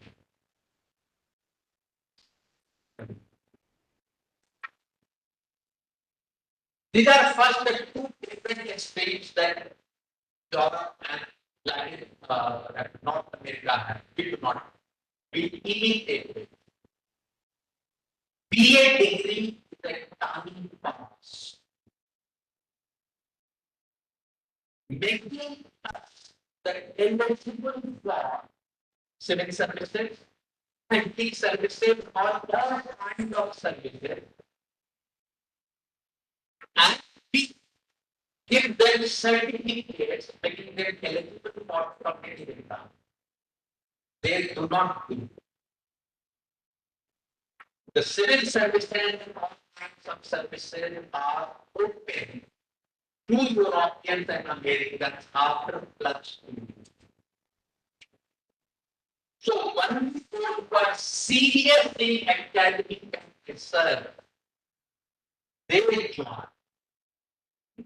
If you make the civil services applicants eligible +2 and give them 5 years of rigorous process, a lot many of the crowd in the colleges will automatically go. Although the students will be coming to the crowd, despite it, there will be genuine serious students. If the students are serious, research oriented, the faculty automatically will be pushed to the research. The kind of questions that we are asked in the classroom in JNU, we are forced to do. Because they have been selected through the national competitive test. They are the best of minds. I'm talking about minds from TOT. Despite so much of restriction, and you will be surprised to know who had a quota in 7 days, different from the government. And he was booted out by a student in JNU.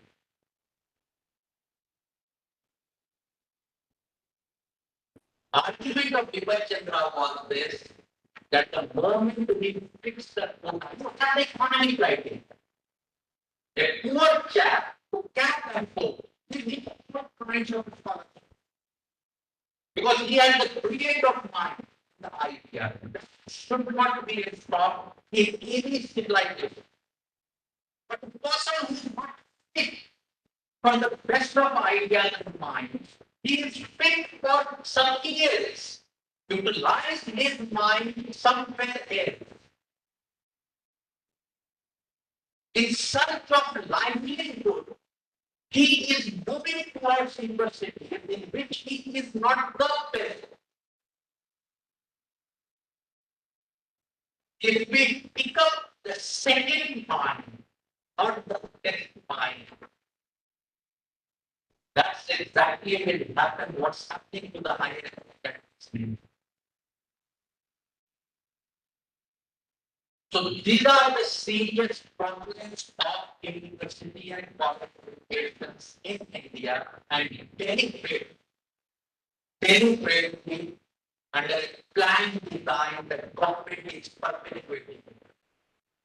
Because that cannot give universal employment to engage the class for 5, 7, 8 years.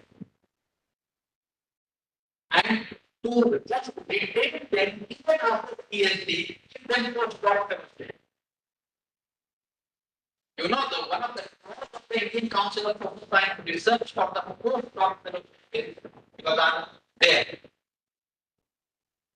in so many communities, is to retain that.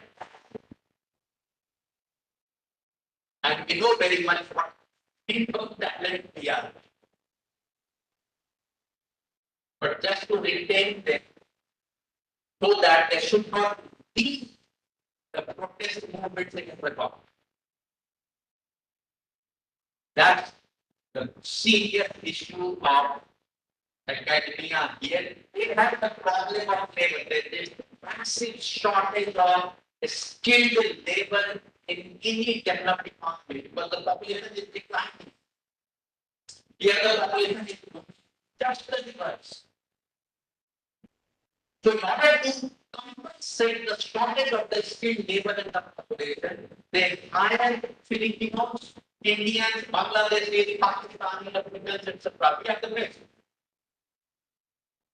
So 2 lakhs in America, 1.2 lakhs in Canada, 50,000 in Japan from England, we hire every year. Free visa. Skilled labor.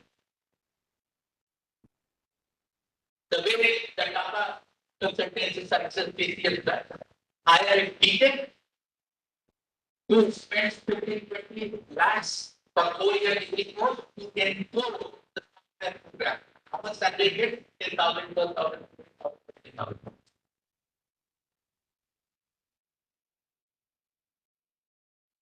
And there is a high rate of activity. These are the problems, serious problems of social divergence. In India, we have the surplus of population. So the education system is designed to engage the students, keep them there in the classroom.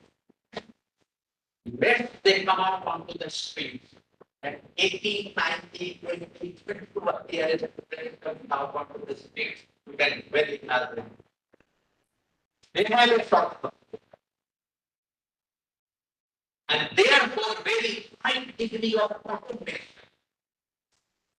artificial intelligence, and robot and all other things. And their population is 80, including of China. And we have a 80 crore of teenagers.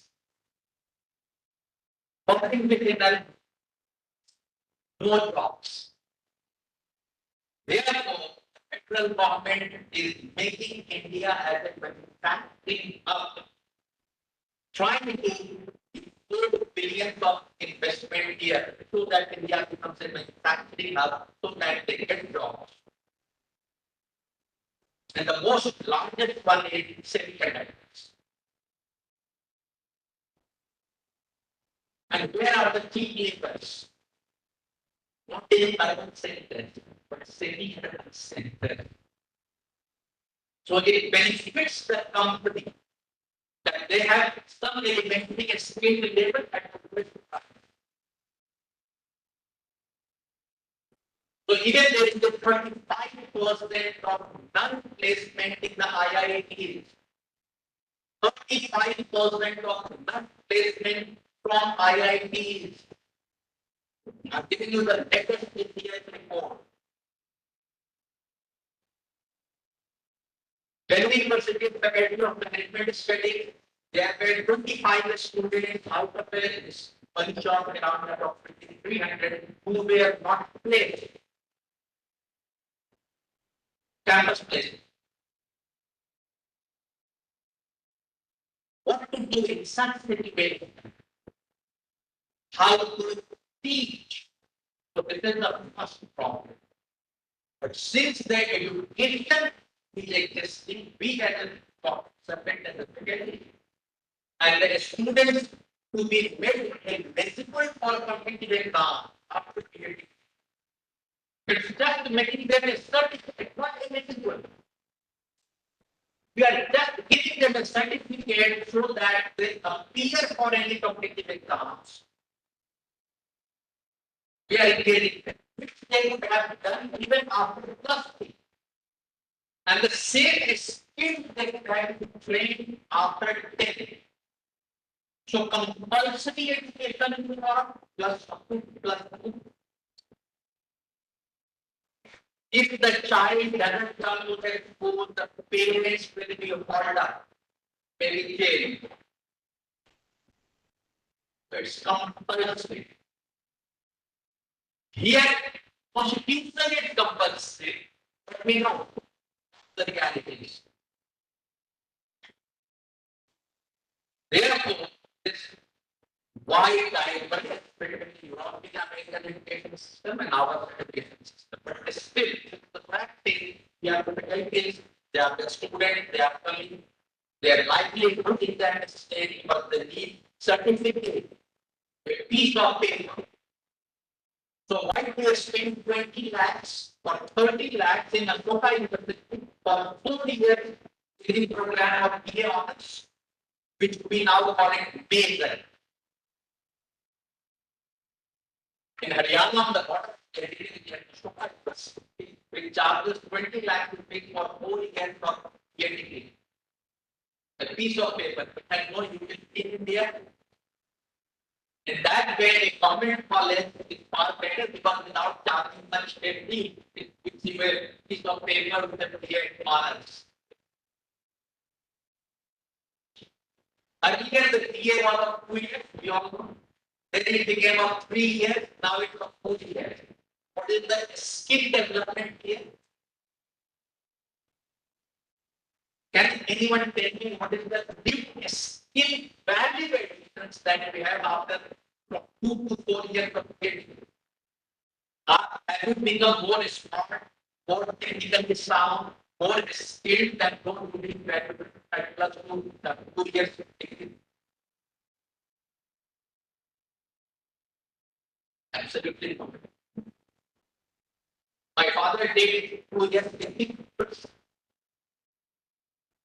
Am I more smarter than him? He was the civil servant. After 2 years of military work, they did economics. Here we are, it means there is some parameters, some design, some planning to it. And the educated students need to be engaged more number of years into the class. Now, anyway, fact evidence that we have to do as a faculty, there is a government program with policies to engage the students for 4 years. That's the guideline. So, what is to be done now? Now, this is the second aspect. What is to be done now? And of course, the education has to be Indianized. No civilization in the world can be at the top without being indigenous, without knowing about its own history and civilization as we will. As we are multiple times, mostly by faculty and some of the civil servants. And history particular, what is the use of history? Sometimes I get irritated. So one of the civil servants I not want to know about your father. To make him understand. Because he thinks the personal is sacred and the political is sacred. For me, the personal is political. I need a good road for my drive. I need a tap water in my house. I need a toilet in my house. I need an electricity 24 hours. Is it my personal is political because the political provides these infrastructures? Where it comes that the personal is sacred and the political is sacred. This segregation of personal and political has been done by the politicians and the business houses, those who are corrupt and the deniers.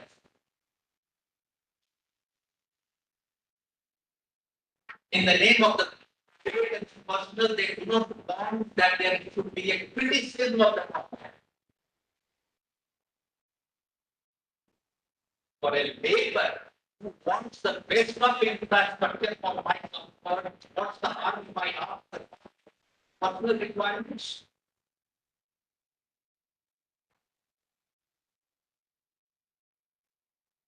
So, I must know the history. I must know my civilization. I must know my training. And for that, we must Indianize our syllabus. Now, let me tell you.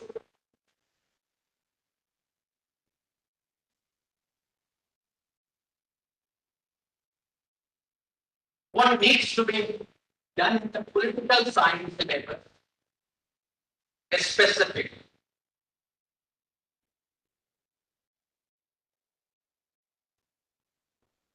Behind the Republican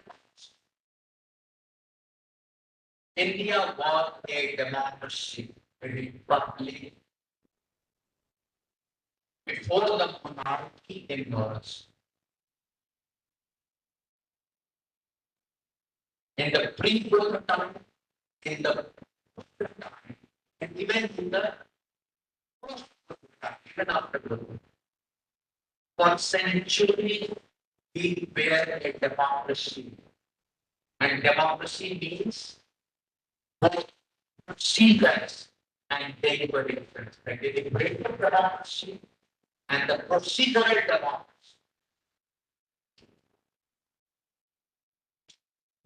Where we had the ballot papers, student ballot papers, raising of saying yes or no. So the one idea in Lok Sabha or Rajya Sabha, the state assembly, Vidhan Sabha, I will tell you, it's democratic than what we did in the past. If we know our rights, we will be forcing every government to be more democratic. Because we have been told Indian masters that we do not have civilization before they came. And this they are mother or parents of our civilization. It's they who civilize before their arrival with their barbarian. According to them, they have used the word barbarian.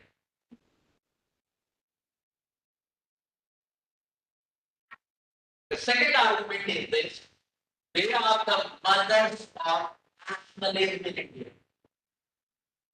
And still a large section of the population, the reading public believes that the modern nationalism is well because of the British.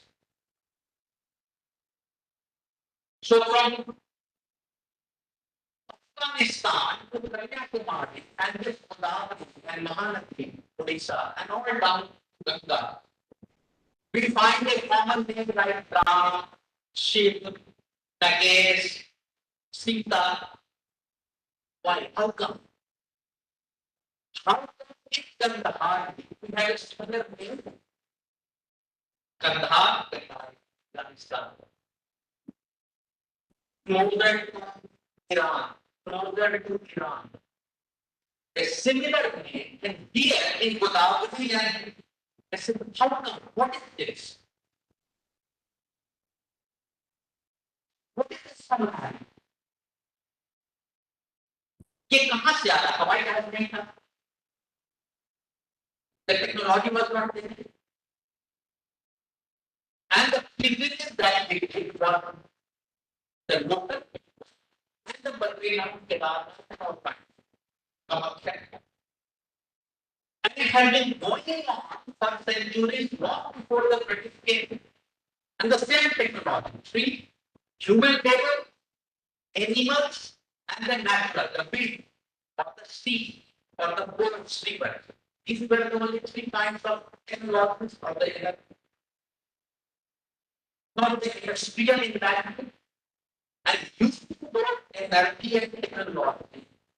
People were the same poet of Assam, Sarkar was ruled around for 14 years in India.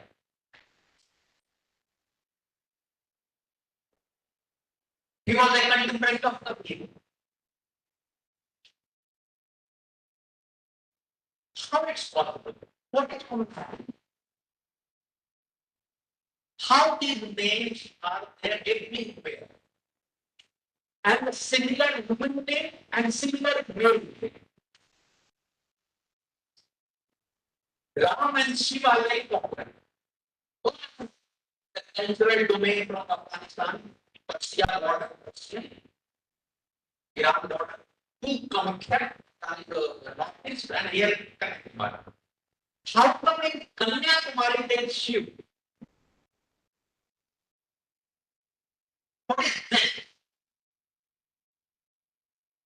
If we don't understand this phenomenon, this process of integration, yes, political territories, every time Srinivasa comes, monarchy comes, conquers us, takes taxation from us. So the political loyalty and the territory have been changing. But the cultural allegiance have been consistent for thousands of years. In 12th century AD and 11th century AD, when the foreigners come unwillingly, keep the Tuta. And if you read their trade laws, Amir Khusro, they are writing that you have been celebrating Holi and Diwali and Pongal and all kinds of things for centuries. In the 11th, 12th century, what we have been celebrating, then we are still celebrating. Isn't it a continuity of the civilization and the culture? How could it possible? What is the plan?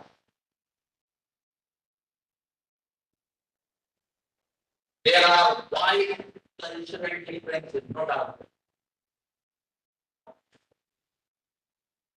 But what is it?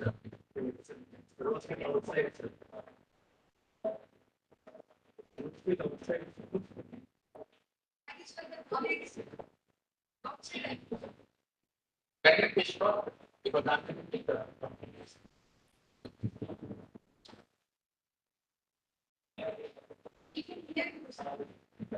But I can just.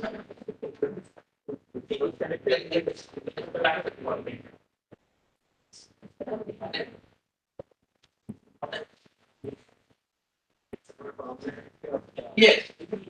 Yes.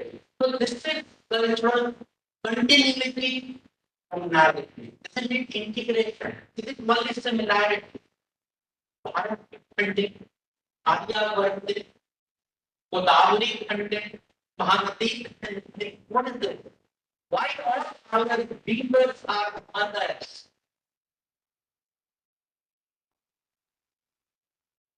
Across this cultural zone. Why?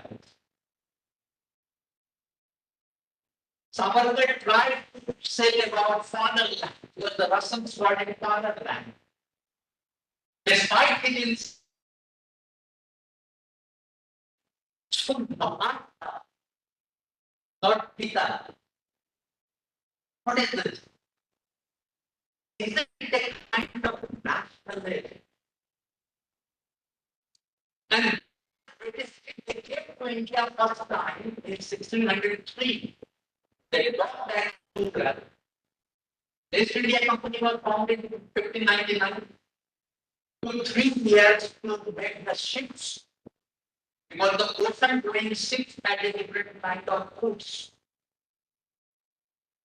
And they docked for the first time in 1603. From 1603 to 1757 for 150 years, if we were back there, what they were in here. Who will train the faculty and the students? Have they come to a barbaric civilization and they called us back of some marvel?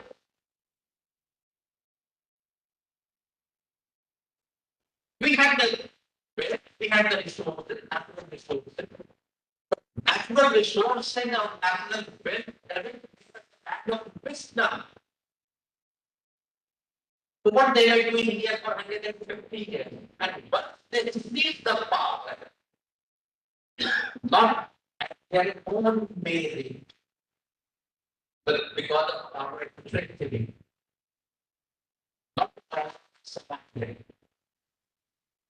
And once they became victors, their entire discourse changes. We become liar. We became incapable of writing history. I'm reading you a book here. Philosophy problem seems to develop as an independent branch of knowledge after this is recognized. As if we had no philosophy, as we had no governance, as we had no concepts, as we did not seek our happiness of Benampura in Kabir's language. There were 6 broad political science teachers, six broad categories. If you look at the philosophers in India, the textbooks, their textbooks, which we call it religious books, it is one ideal quality, the kind of ideal quality we must have. Civic laws, justice, right of. We have been told that the second class have no right to property. Sovereignty. Because in Europe, there was always a conflict between the church and the monarch. So the duality of sovereignty always wanted them for 70 years, but never in India. We had not the capacity in the Pope. There was no one temple which moved over India. We had three temples, they were localized. Similarly, these were all part of the philosophy. The state discriminated formally, informally. There's no doubt about it. Particularly when the Islam came and captured political power and expanded to all over India over 700 years. They begin to capture power in Balochistan in 715, in the beginning, first decade of the 8th century. Islam comes, the political Islam comes. At the time of Prophet, when the Arab army was to invade or he planned to invade India, Prophet told them that do not invade India because it's a land of education, it's a land of wisdom. And this prophet was alive, India was not invaded by the Arabs. Once he died, India is invaded by the third caliphate. And from there, 712, when the political Islam comes, there was political Islam. So till 1193, when they capture political power in Delhi, they are coming from Balochistan, Afghanistan side, then Punjab, and then Delhi, and from Delhi they are expanding to the south and Bengal. 14th century, 15th century. Do your Telangana. Yoga. It took roughly 700 years, 600 years to expand for them to all of India. And when the Mullahs went to Iltutmish, that now we have the political power, why don't we convert these Hafiz to Islam? And Iltutmish told them, the day we have the numbers, I will ask them to either convert or they will put to sword.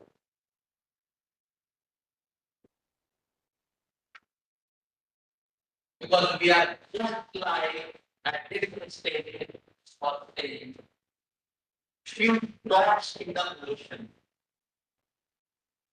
The ocean means the Hafiz and the dot means be the Islam.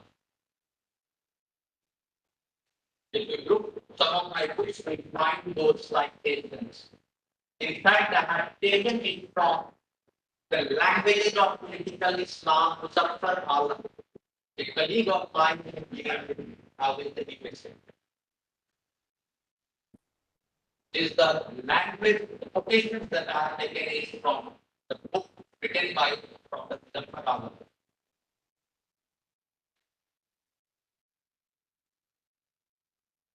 So what the syllabus should deal with? I'm giving you, as I told you, note 6, the ideal quality. I'm repeating for you, your convenience again this. civil law, justice, sovereignty, and secularism. These are the 6 allied branches of philosophy. Contrary to what Hegel said, and Hegel also said that we Indians are incapable of. Because he thought after the India Company conquered the power, that we are not there. So he was in the process of building a civilized. And look at the power of that dominance. Still, we do not teach our students. Look at the level of mind that they have. Still, after independence, 25 years, we are teaching what we were teaching. A lecturer in Hindu college in 1895 was getting 15 rupees at his salary. From a school, government school, to university college. There were different grades of salary that they were being paid. 6 rupees, 8 rupees, 10 rupees, 12 rupees, 14 rupees. The last was getting 20. These were the different grades of salary of the academy of a school to college university. A lecturer in Hindu College of the University in 1895 was being paid 15 rupees as salary per month.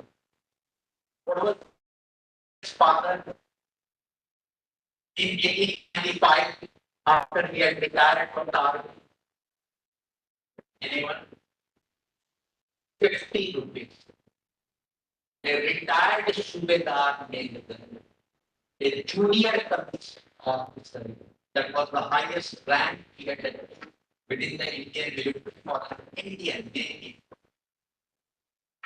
He was getting 50 rupees as a pension. And a lecturer in Delhi University was getting 50 rupees as salary. And still we shout at it Ambedkar was yes. He was the victim of mental trafficking, there is no doubt about it. But he was never a beneficiary of quota reservation. Ambedkar was never a beneficiary of quota reservation. But the best of mind of his time, most educated among the political segment of his time, far more educated than Gandhi. 12 years and for 30 years in Germany.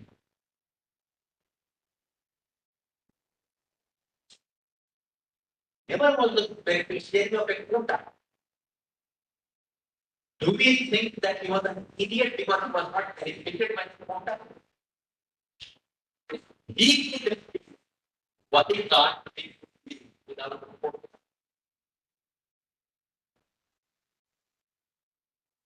Economic poverty is economic behaviors.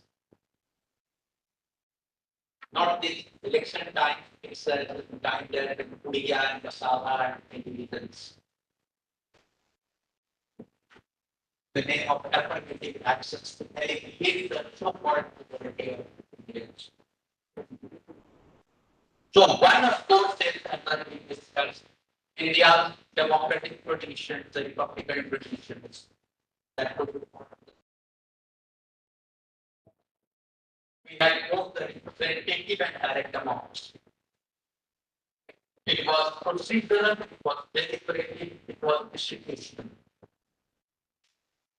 If you read this, the mother of democracy, which Prime Minister Modi has written the foreword, that book, Mother of Democracy, published by National Trust.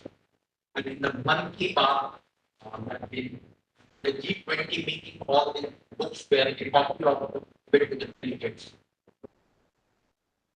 He is talking about this India's Republican past and democratic past. It was some of were representative democracy, some were direct democracy. In both the cases, the procedures, the deliberations, and the institution were practiced believing that it was a convention, it was a part of the system. We must teach the students this our democratic past long before the British came, long before the Magna Carta came, long before the Greek democracy was there. The Greek democracy was only for roughly 48,000 people who had the voting rights. I'm giving you the number. There are two different numbers. One number is given by order. You should be in front. You will find it in my chapter, the mother of the democracy. Those who are interested in the will have it. The second number is given by English, 20 English. If you read the book, The Origin of Family, Private Property and State, you will find the details there. Out of that 48,000 who had the voting rights, it were the 7 to 8,000 people who came to vote. Practically, we have 100% of the population who has the voting right, hardly 60 to 65% vote. Similarly, it was in democracy. The slaves had no right to vote. Most importantly, the women had no right to vote. They had no right to vote. In the mother of democracy in Greek, we were taught that we were the mother of democracy. The mothers had no right to vote. Here in India, which now we say the mother of democracy, the mother had democracy, the universal right to vote, to get elected contest. That's the difference, the two civilizations. On an on an average, on citizen who had the voting rights, therefore the citizen who used to live in the city, there have been 18 slaves. 18 slaves had no voting rights. The 50% of the women population had no voting rights. Still, they call themselves the mother of democracy and they were teaching us the values of the democracy. And we share about this glorious path to our students, syllabus, all the faculty from the students.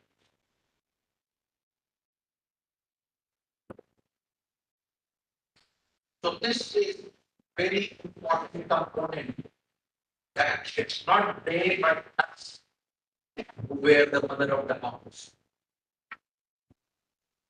We are told that Australia was the faculty of India. Look at the language.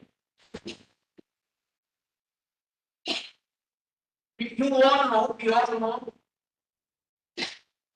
that a civilization will produce till around 2,500 years ago. Similarly, Kalika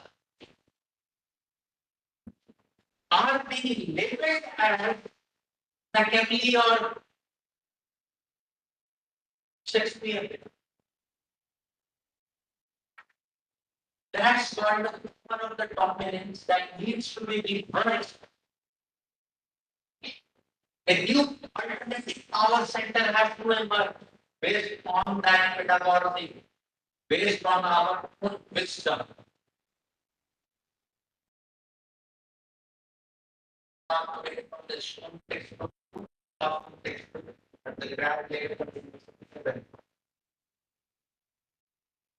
Then, of course, the estate, the part at the graveyard of democracy, the monarchy emerged and became hereditary. Father to son, to son, to son, to son.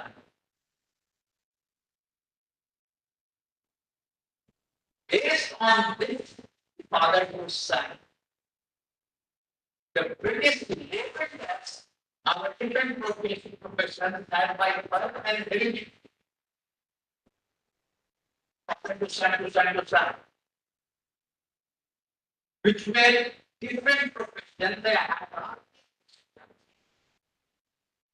as in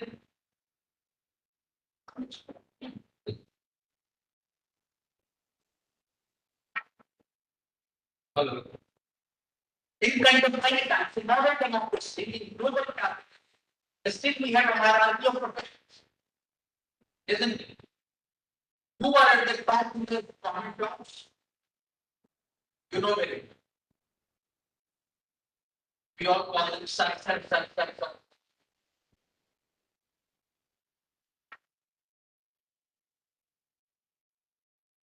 500 years down the line, someone will say these were the different castes, and they were by birth. Because the civil servant was being hampered and fostered and supported by a civil servant.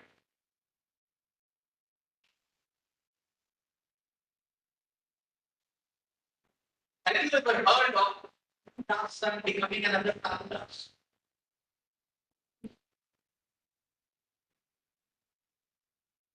Vimana's son becoming another Vimana?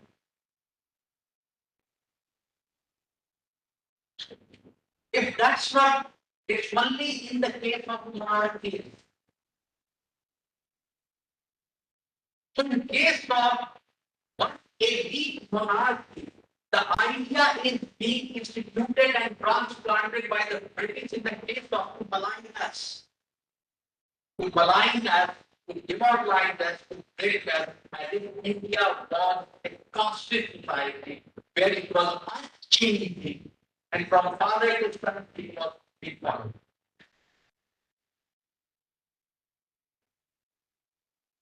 We do not find it like this, except in the last 200-300 years. The son followed the father because of the mutual convenience in a immediate area where the opportunities were less. In the coastal regions, the urban centers, in Banaras, in other centers, where there were vast opportunity and social mobility, this was not. But yes, in the area where the social mobility and the opportunity was less, the son followed the father's profession because of the convenience of getting the opportunity.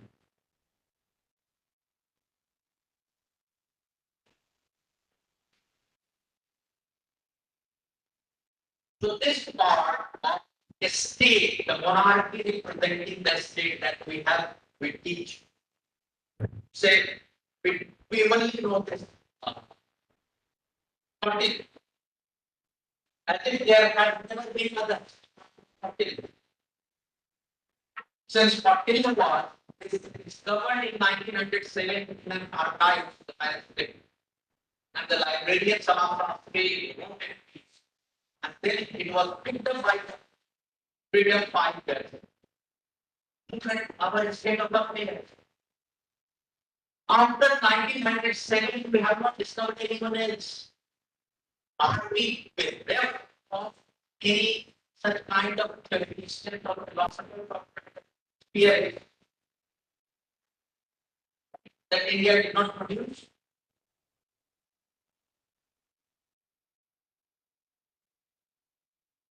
When Tiruvalluvar is suggesting, even on water management to the north, what was he doing?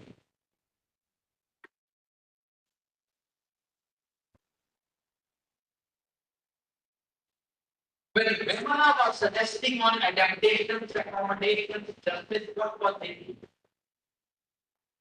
Yes, the fourth conveying the message was the imperial, the law.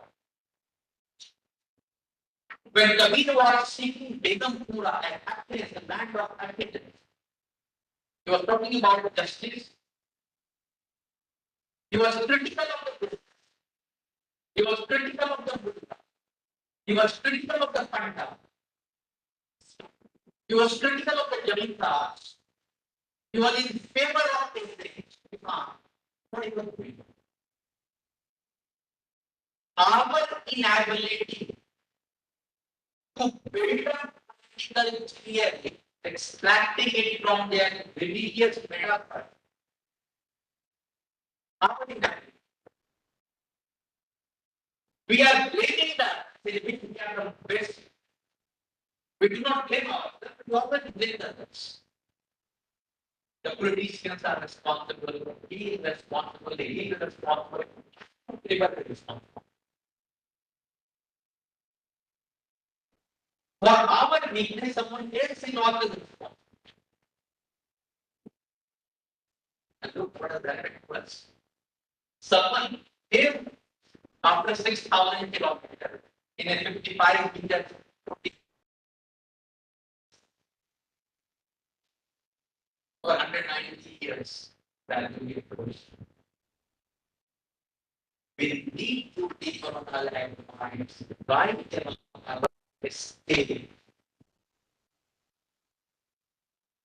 Our monarchies, the division of labor that is caste, our property rights. This piece has been written by Ambedkar and combated the right of property rights of slaves. He has given an highly respected the slave and the Dalits. The best piece, 4 or 5 pages, not more. In the course of time, the Dalits had their enemies. There was a wide variance from region to region to region and sub-region.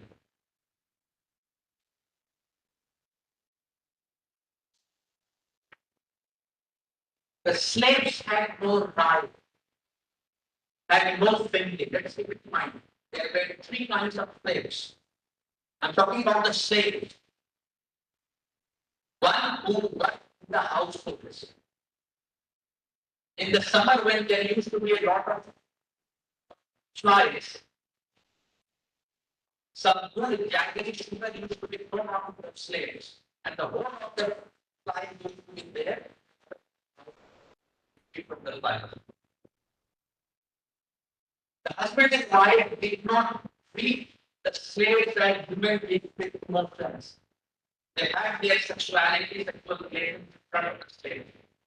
Because they thought that they are human beings, just like animals. You will find in some of the newspapers and the classical English.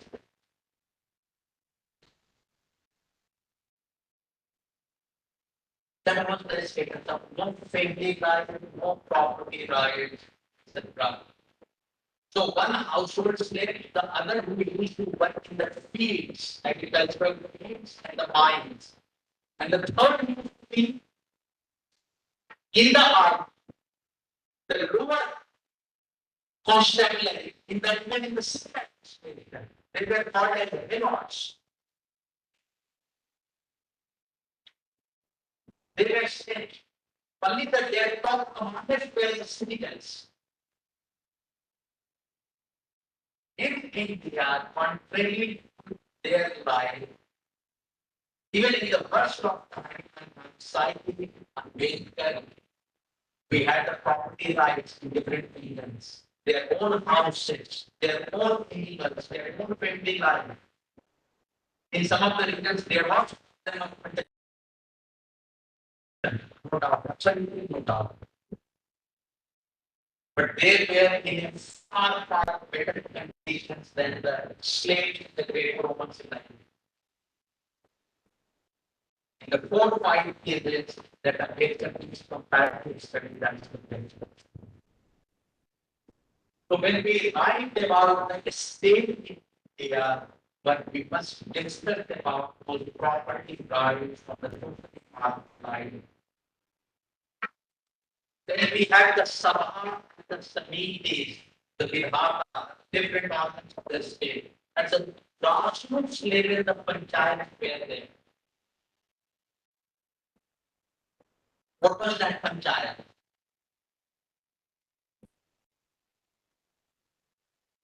part of democracy. The villages. In the Chola dynasty, I have that tale of Tamil Nadu, where there is a meeting of the village assembly to clean the annually. And from like 80 days or 280 years of age, everyone participated to clean that, both male and female. And the assembly used to check collectively the functioning of that state, the local period administration. That's our collective number.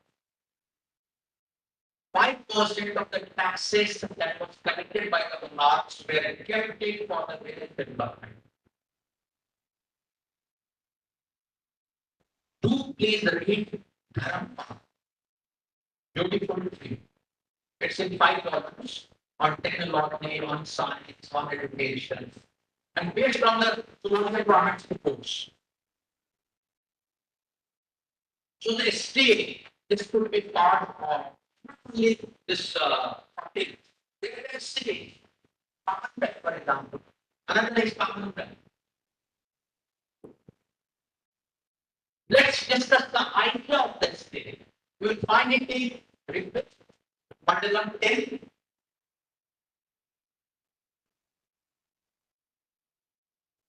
Vidhata, Samiti, Sabha. Mandalam 10 is chapter 10 of Rig. Prepaid means there are 21% of prepays. So I'm giving you the button that is shorter, not Asuna and Saka, but Saka button. Then the idea of justice.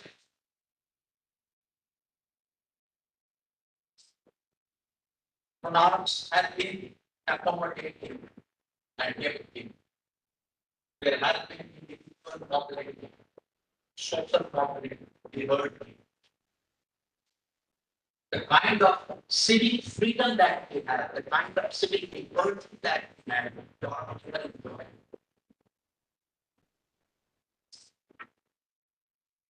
one third of the Greco-Roman civilization was slave.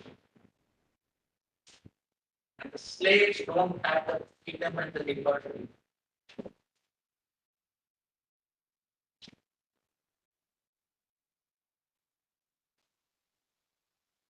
In the medieval time, before the modern democracy came into Europe,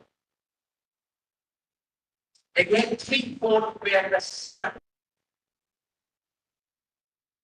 they had no rights over their own land. 3 they had compulsory work on their feudal lord's master's land. The ownership of land was not there. The produce they could appropriate of the limited land that they were being given by their lords. They were called serfs. And we had the free payments.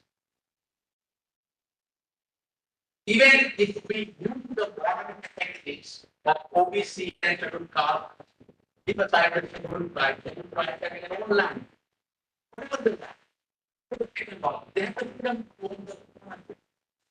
There is roughly 8% of the population, but I really recommend that. The OBC was approximately 75%. Let's extend the contemporary data to the past for our convenience, for exploration and expand. Who were these professional groups? 75%. They had their land. Their women had the freedom to work. Who transplanted tiding in the leaves? Very women part of it.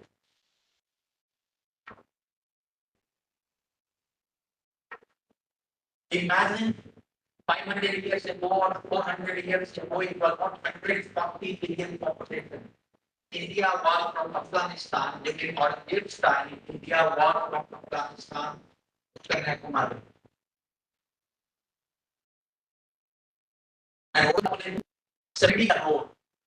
What I said, 70 crore population. Pakistan to Kanyakumari. What we have lost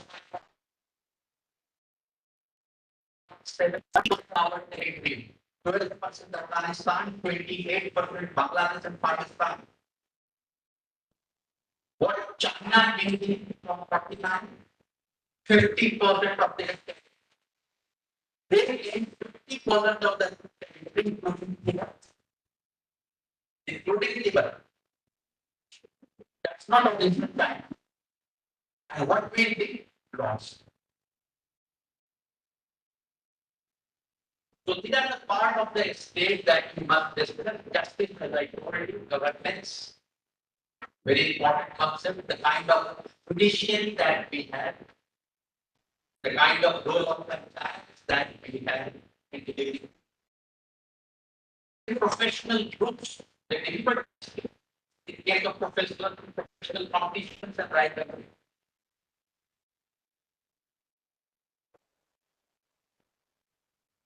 We were open to being and practical.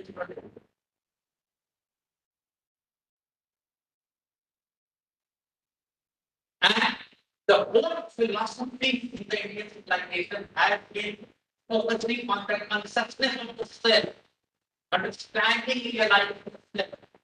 What does it mean? In search of happiness, understanding our inner, our weaknesses, our strength, our capability. It's better for every student to understand your own capability. The earlier you understand your capabilities and likings, the better you will have your careers. I decided to choose my career when I was in third year at my graduation. I did gradually drift time pass ये कर दिया क्या कर नौकरी नहीं रही है तो let's salary we didn't get the job what to do let's go into PhD now what we do the PhD now let's do again second year we are not getting any job okay second year में अब क्या करेंगे let's do some PhD not getting job what we are doing time pass because we are incapable of we do not know what to do ourselves. So the consciousness of the self was one of the prime philosophy of the Indians. Realize yourself, what's your talent, what's your potential, how hard labor you can do. And accordingly pick up your professions, your life, according to your life. And that was what Hegel happiness. The things about happiness. So these are some of the aspects in a brief time of an hour that you can be made to be part of the syllabus. So here I stop at 20 approximately. If you have any questions, well,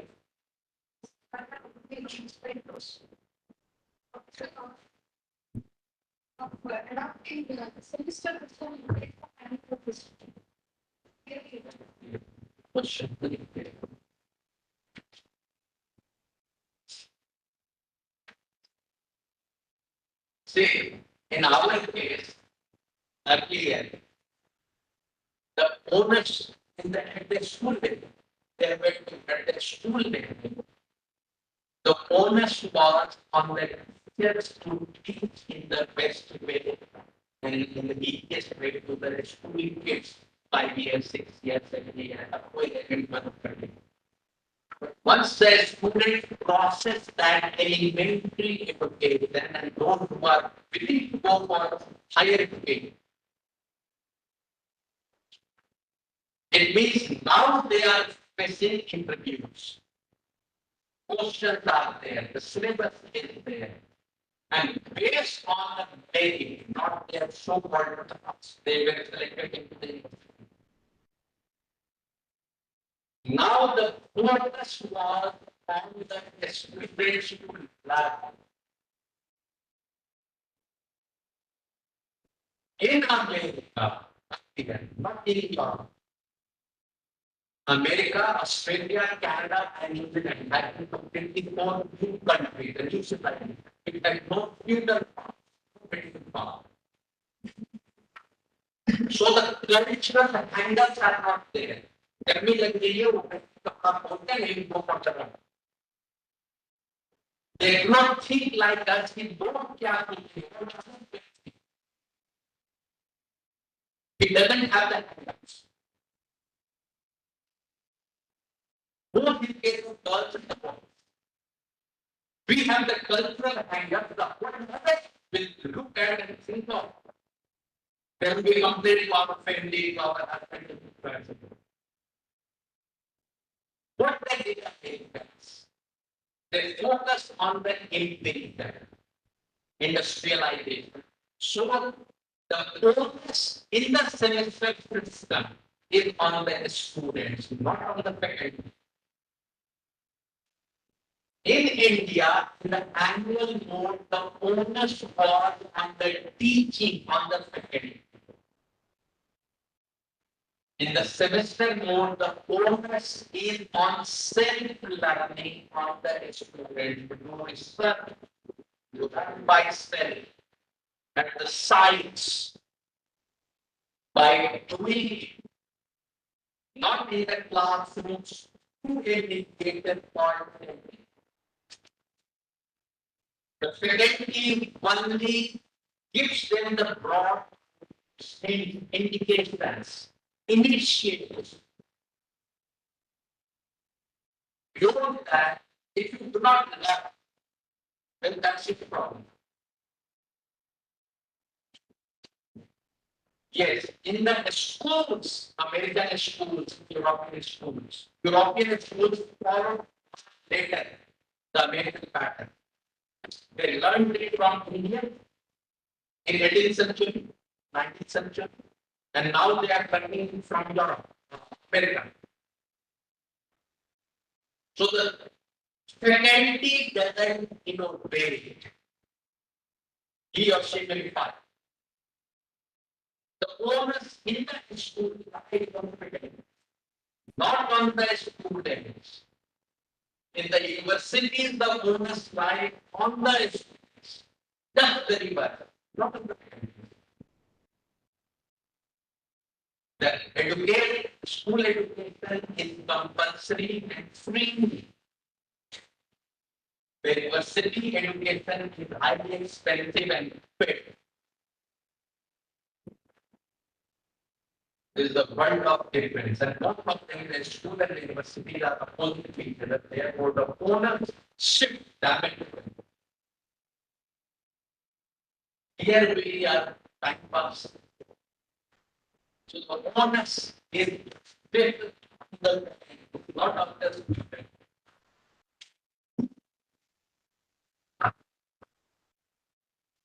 And therefore, they are suffering. Because we have a government job. The way we get in the government colleges, think of getting in the private university. And they look, seen in Delhi, around Delhi. The next day, they will be fired. Please do not come from tomorrow, but one line. And your salary of the 10 days, 5 days, 2 days,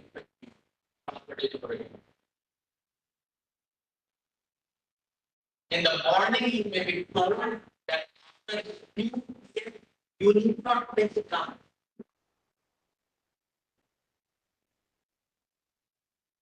For God's sake, do not inquire on what job. Any other question? Yeah.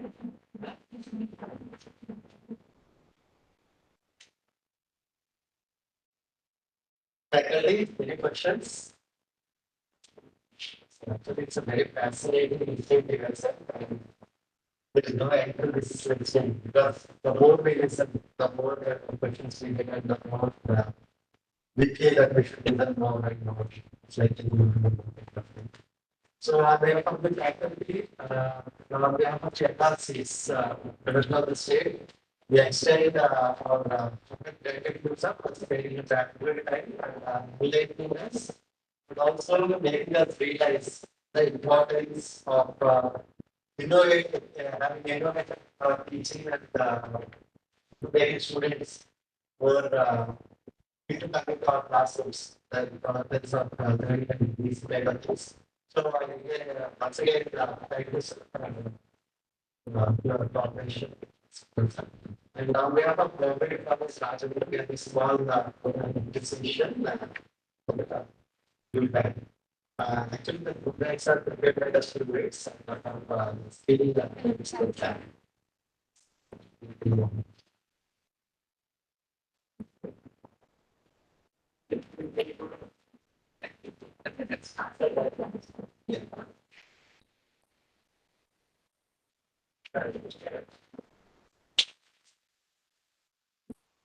you so much. Sir, please, so can you let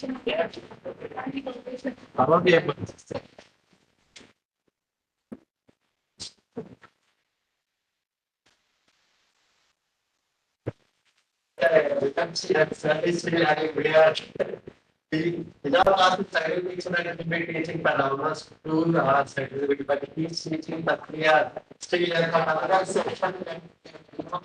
Because he's continuously teaching and still is asking very questions and everything. So we are thank you so much. Like what kind of news we use some value. Yes. Some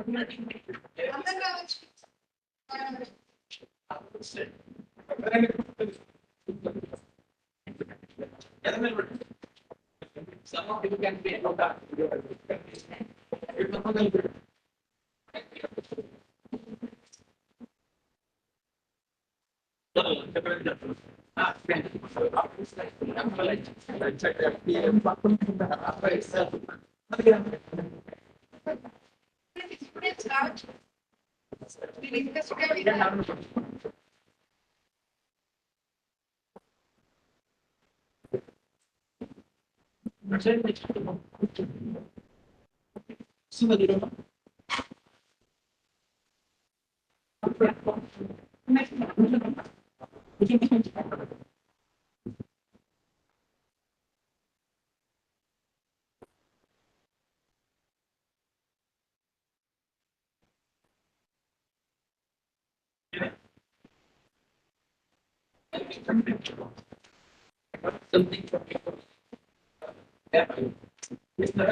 Good afternoon. Can anyone hear me?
Yeah.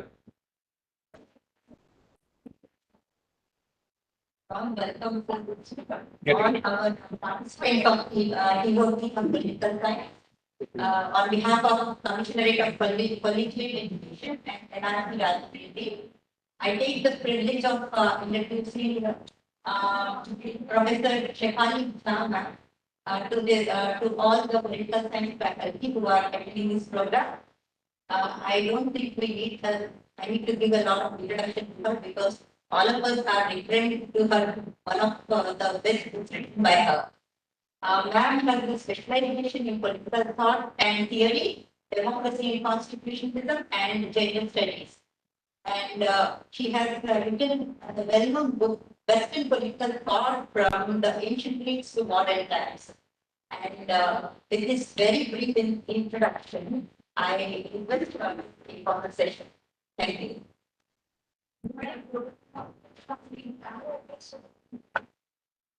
Ma'am, please adjust your camera. You're not visible properly, ma'am. Can you see me now? Can you? You're not Yeah. audible. Okay. I'm not audible? Right now you're audible, ma'am. Yes, it's clear now. Thank you. So fine, audio and video is fine now?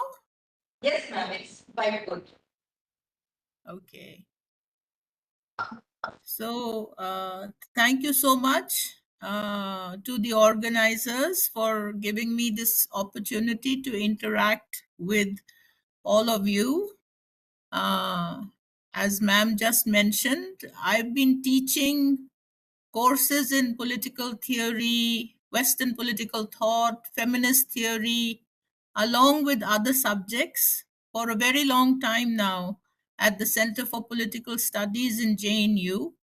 So I think because of that, the organizers thought it was appropriate that I could perhaps talk to you about some concepts in political theory. I was looking at the syllabus that was provided to me, the syllabus of the second semester.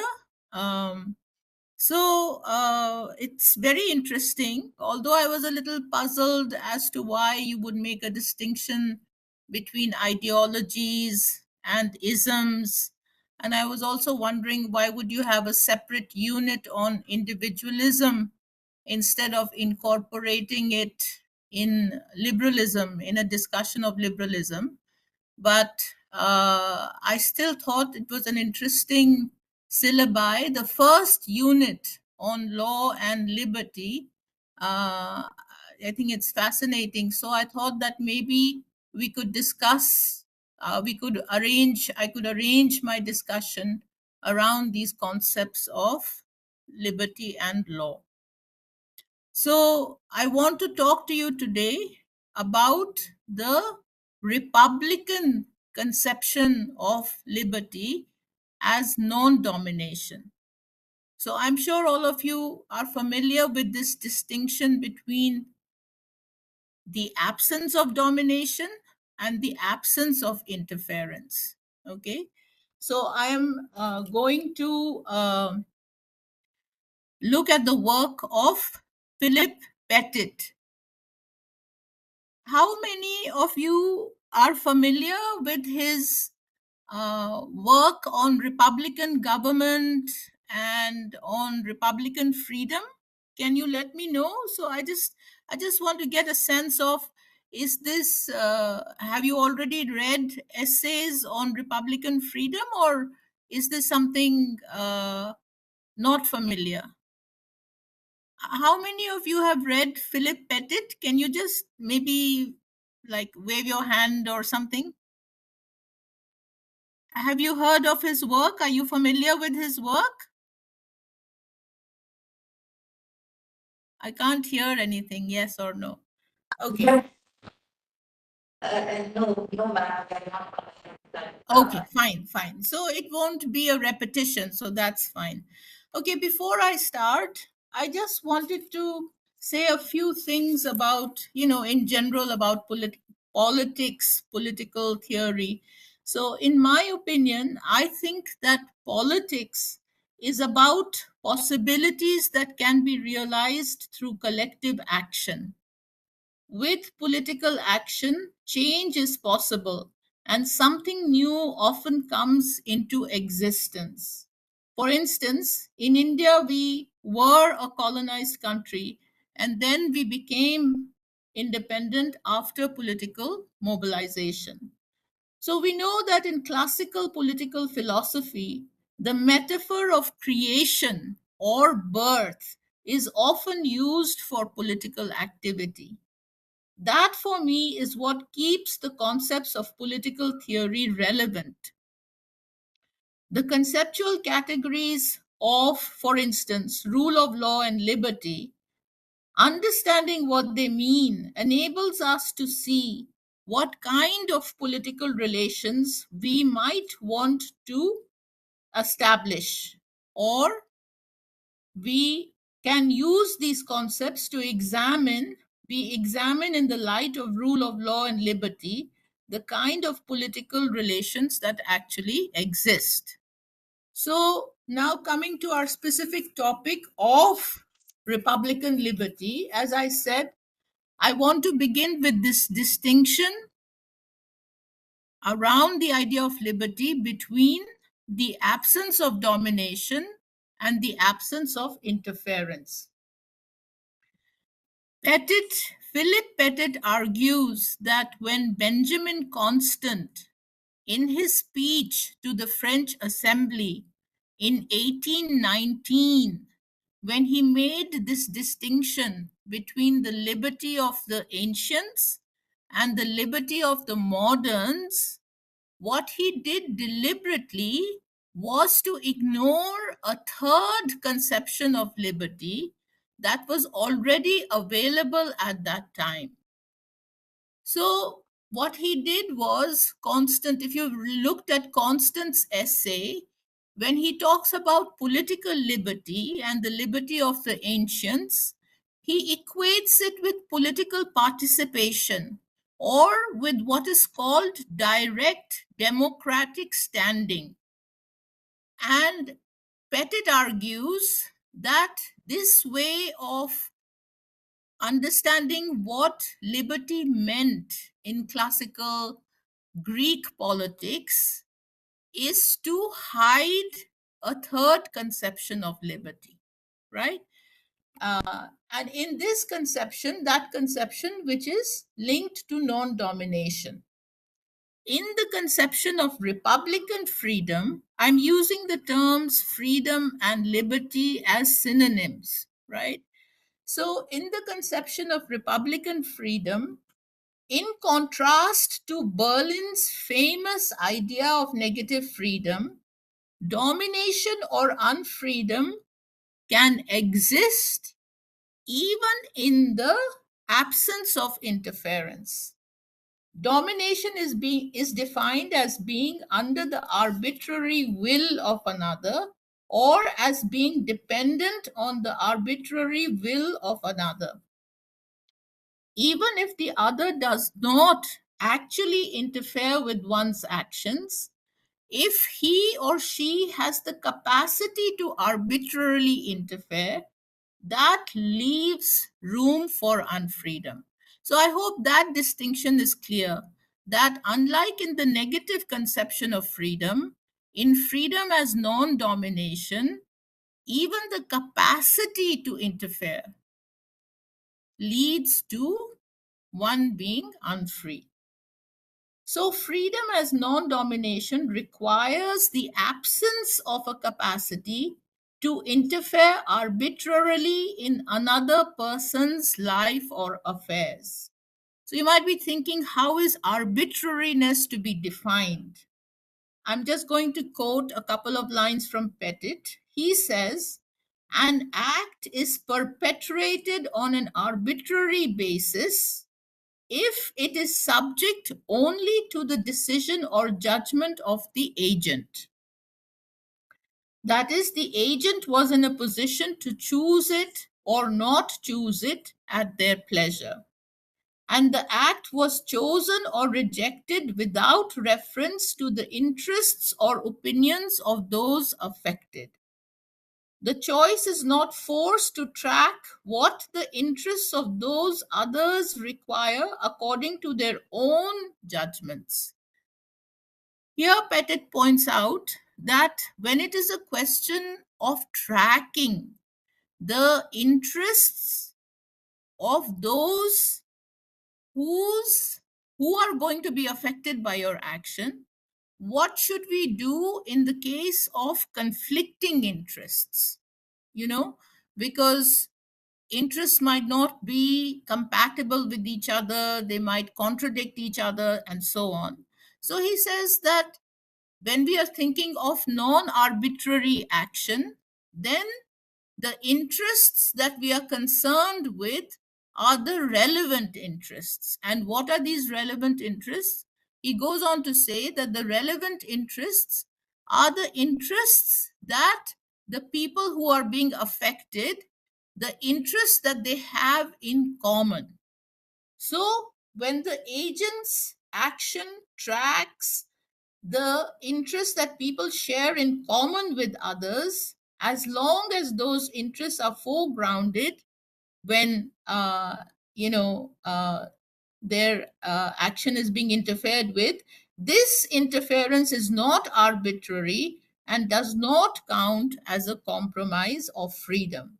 And what is the example he gives of such kind of non-arbitrary interference? He talks about a fair taxation regime. So now this idea of freedom as non-domination, Pettit explains that this makes it easier to lose freedom in one case and also harder to lose freedom in the other. Okay, so it is harder to lose freedom under this conception because just interference itself will not count as a loss of freedom. Only if the interference is arbitrary can one complain about lack of freedom. So in that way, it is harder to lose this kind of freedom. On the other hand, it's also easier to lose this freedom because even if interference is absent, but the other has the capacity to interfere arbitrarily, that leads to a loss of freedom. So the existence of the capacity to interfere arbitrarily will mean a loss of freedom, that one is not free. So this is how he tries to explain the distinction between this idea of freedom and Berlin's very famous conception of negative freedom. Okay. He goes on to say that if we compare the two, then we can see that in this conception, liberty is not so much an attribute of an action, but liberty is a reference to a status, we can say. So the status of a free individual, in contrast, for instance, the status of a servant who is dependent on the will of his employer. So according to Pettit as well as to Skinner, who is another advocate of the Republican conception of freedom, this conception of freedom was opposed by thinkers like Hobbes because, as we know, when Hobbes was writing the Leviathan, and this is Skinner's argument about political thinkers, that they are involved in the political conflicts of their day. So what Hobbes was trying to do with his political writings was to persuade everyone that freedom can be consistent, that liberty can be consistent with absolute monarchy. Okay, so if you look at his definition of freedom as the absence of external impediment to motion, then you can see how he would go on to conclude that this kind of freedom, this kind of liberty, is consistent with absolute monarchy. All that the monarch has to do is to not interfere in the private affairs of his subjects. As long as he leaves large areas of life, right? So all of us know that,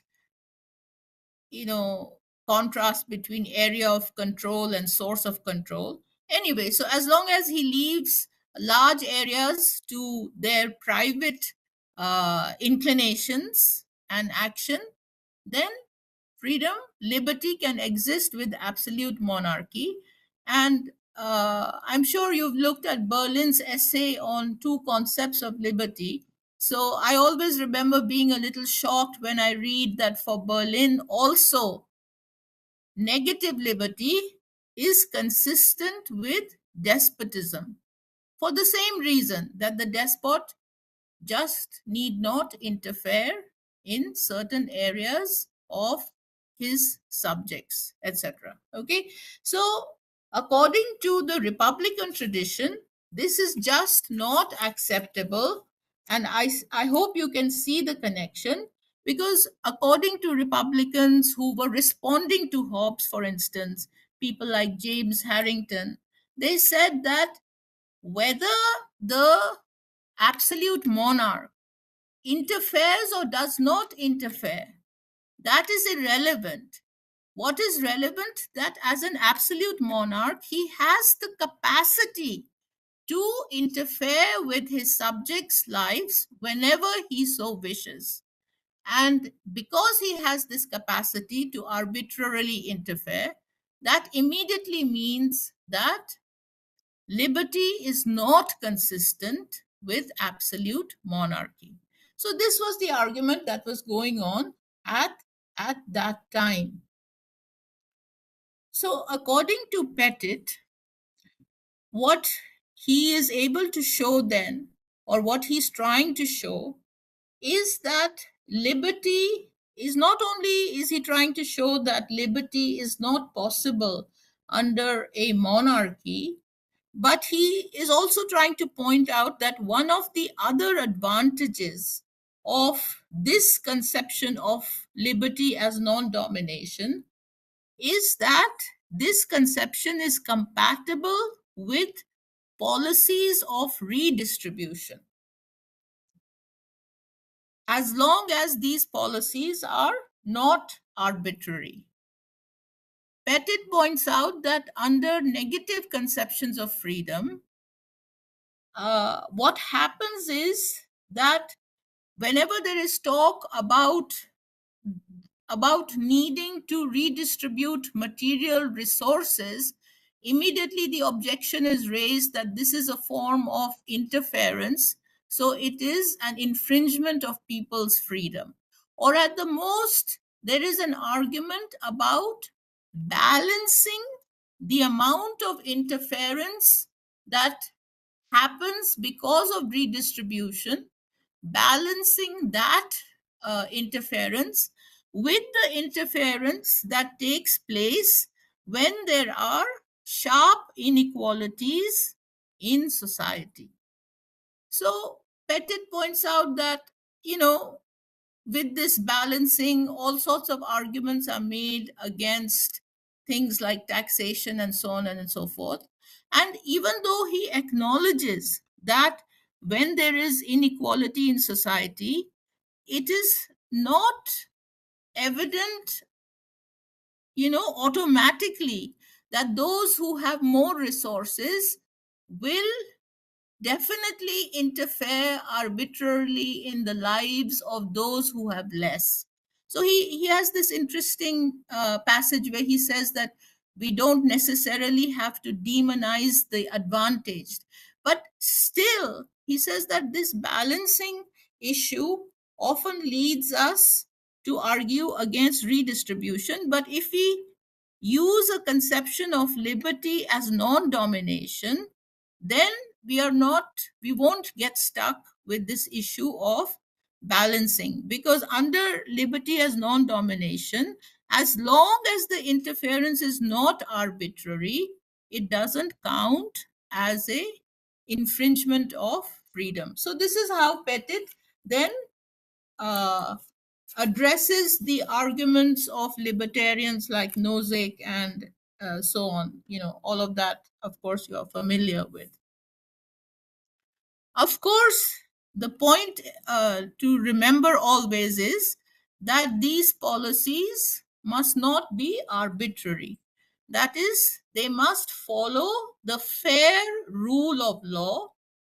And the Republican tradition has always been wary of the state remaining under the fair rule of law. They've always been careful about that. That's what I mean. And this has required all sorts of constitutional and other constraints. For example, you know, the idea of division of powers, all sorts of constraints on the powers of the state. Here, I'd just like to take a little detour and talk about rule of law briefly, very briefly. So we have been linking freedom as non-domination to fair rule of law. I hope that's clear, right? Because that was the distinction between arbitrary and non-arbitrary action. By rule of law, we are thinking of attributes such as generality, prospectivity, stability, publicity, intelligibility, and so on. Laws have to be general. That is, they have to apply in the same way to the same class of individuals. They cannot be retroactive. As we all know, we cannot be punished for doing something when that law was not in place. Laws cannot and should not be changed frequently. They should be stable. People should know the laws should be clear, clarity, and all of these attributes. According to several political theorists, I'm thinking actually of Judith Sklar here, in the Western tradition, two models of rule of law are available. One is an Aristotelian model, where rule of law is basically referring to rule of reason. That is, it's a reference to a rational life.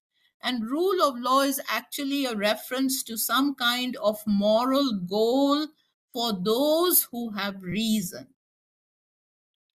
We are all familiar with Aristotle's writings, right? So we know that in this philosophical conception, not everyone has that capacity of reason. Only a few individuals do. But for those who have reason, right, their goal is to live by this reason in all aspects of their lives. This is a very expansive conception of rule of law.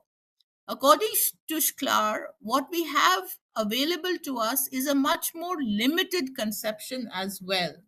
The other limited model of rule of law is a set of restraints specifically on political institutions which hold coercive power. For theorists like Sklar, it is the second model of rule of law which is to be adopted. That is rule of law as a set of constraints. And I just refer to these constraints, right? That it has to be general. It has to be not retroactive. It has to be stable and so on. All right. So these constraints must exist on the coercive institutions of the state. This means that by adopting the principle of the rule of law, what we are doing is making a political choice and not a moral choice. And if we see this distinction between the political choice and the moral choice, this then brings us back to our issue of liberty. If rule of law is not about a rational life, it's about checking arbitrary power, then freedom as non-domination is not the same as the conception of positive liberty, just as it is very different from the conception of negative liberty. So what I'm trying to get across here is that in Western political theory, it seems as if,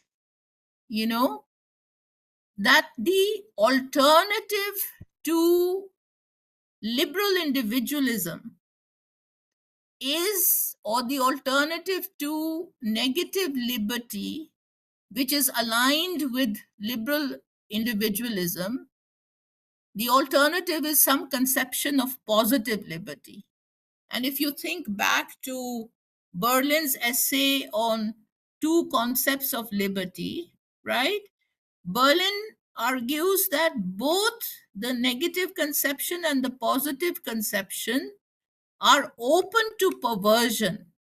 It's not as if the negative conception of liberty is not problematic in some ways, but he's very clear that the perversions of positive liberty are so dangerous that we have to hold on to the negative conception of liberty. So what are the perversions of positive liberty, right?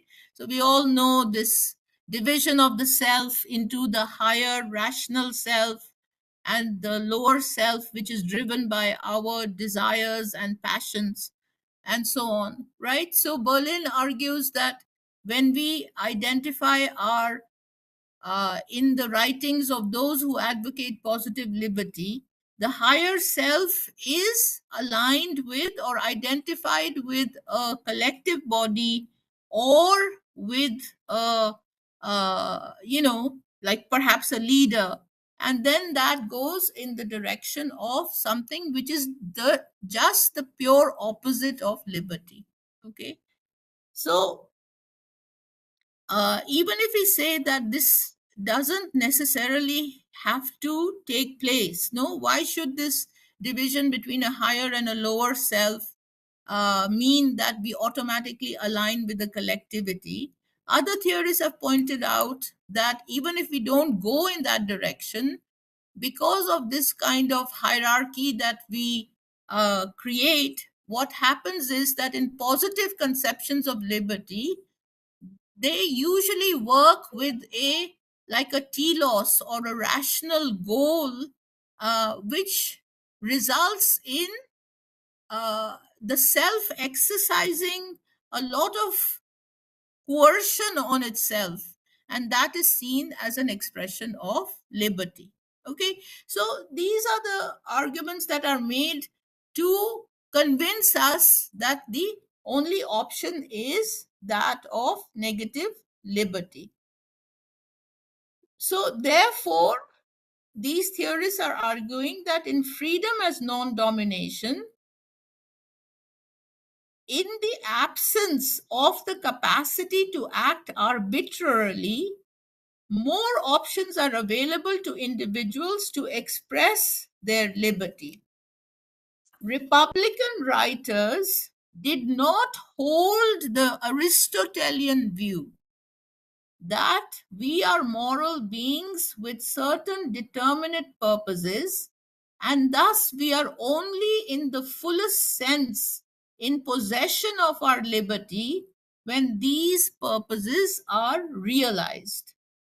For them, no determinate specification of these ends can be given without violating the inherent variety of human aspirations and goals.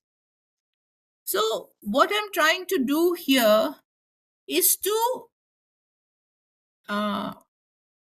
give you this argument that the Republican conception of individual liberty is able to solve the the problems of both negative freedom and positive freedom. So, what was the problem with the negative conception of liberty? It does not have any space for, moving towards equality, or it does not allow uh, redistribution. So I just tried to show you how Republican freedom has place for going in this direction. And how does it solve the problem of positive liberty? The problem with positive liberty was that what is sometimes called value monism, that there is just one model of action which is seen as an expression of liberty, right? Whereas we know that individuals have different preferences, different aspirations, and so on and so forth. So, in this Republican conception, we are able to see a combination of like a variety of goals on the one hand, and on the other, as I said, this focus on the capacity, on the absence of the capacity to arbitrarily interfere. So if you would have read Pettit, I was thinking that if some have read Pettit, then they might be thinking that his idea of the relevant interests. Remember, I said earlier that you have to track the interests of those concerned, but not all interests, only the relevant interests. So, what is contained in this idea of relevance? I said common interests, etc.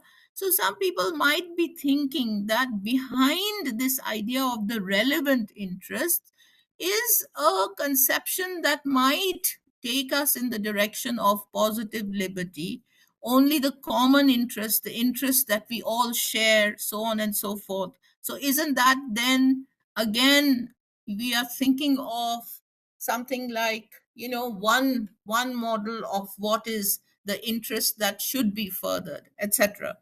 So, but these are, when we go deeper into the thought of these thinkers, then these are issues that we can take up. Even with the other advocate of Republican liberty, right? So, obviously, we are thinking of Quentin Skinner here. Then the argument is that for Skinner, even though he talks about Republicans acknowledging that individuals have different interests, etc., because he is focusing on Machiavelli's work and the idea of civic virtue, then civic virtue is not the same, of course, as what I earlier defined as direct political standing, direct democratic standing. But still, if we kind of look at this idea, then how does it fit with the rest of the theory? So it is not as if there won't be problems whenever we pick up any concept, right, in political theory and dig deeper into it. Then we can look at some gaps and so on and so forth. But still, so that's something that we can do later. Here I'm just saying one other thing that you might want to think about is that when we are discussing the concept of liberty, what is the point of liberty for us? How do we understand the significance of liberty, right? So are we trying to agree with Mill that the importance of liberty is because without liberty, without individual liberty, we will not be able to, as individuals, develop our mental and moral powers, right? So, in his essay, when he talks about liberty of thought and liberty of action, what is that argument? It's moving towards self development. So, is that the point of individual liberty.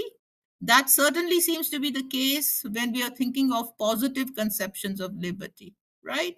Whereas when we are thinking of negative conceptions of liberty, negative freedom, then, as Berlin says, we have to hold on to the idea of value pluralism. It's not so much that our choices lead us in the direction of self-development, but it is a conception of that it is our choices that give value to the objects or the the things that we choose, which is a completely different conception. So in that way we can think about the Republican conception of freedom, and what would its answer be to the question of why is liberty significant. Okay, so that's one way to think about. So all I wanted us to just consider is that beyond the negative and positive conceptions of liberty is a third conception of liberty, which comes to us from the Republican tradition. And this conception is different. It's not the positive conception. It's definitely not the negative conception. So we have another alternative that we can consider when we are, we have strong objections to the negative or positive conception of liberty. Now, this conception, you might say that this comes to us from the 16th century, 17th century city republics, and so on and so forth. So, in that sense, its concerns are the concerns of its time. It is limited to its time. And Skinner takes up this issue because we know that Skinner is well known for his method of linguistic contextualism, right? So he's saying that when we study political concepts, political thought, we should not ever think of these concepts or this thought as better and better answers to the same set of questions. Because the historical context, it's not only the historical context, but what he calls the linguistic context, that the linguistic context was very different at that time. So then what is, the purpose of trying to understand this Republican conception of liberty? So here I think Skinner's argument is that not only when there's continuity, so we are saying that there isn't a continuity between the 16th century and now the 21st century, right? Even when there is an enormous amount of change, so we are in a different context, under different conditions, Skinner's argument is that when we become aware of a different way of understanding freedom, of different arrangements, that recognition, that knowledge, that awareness will perhaps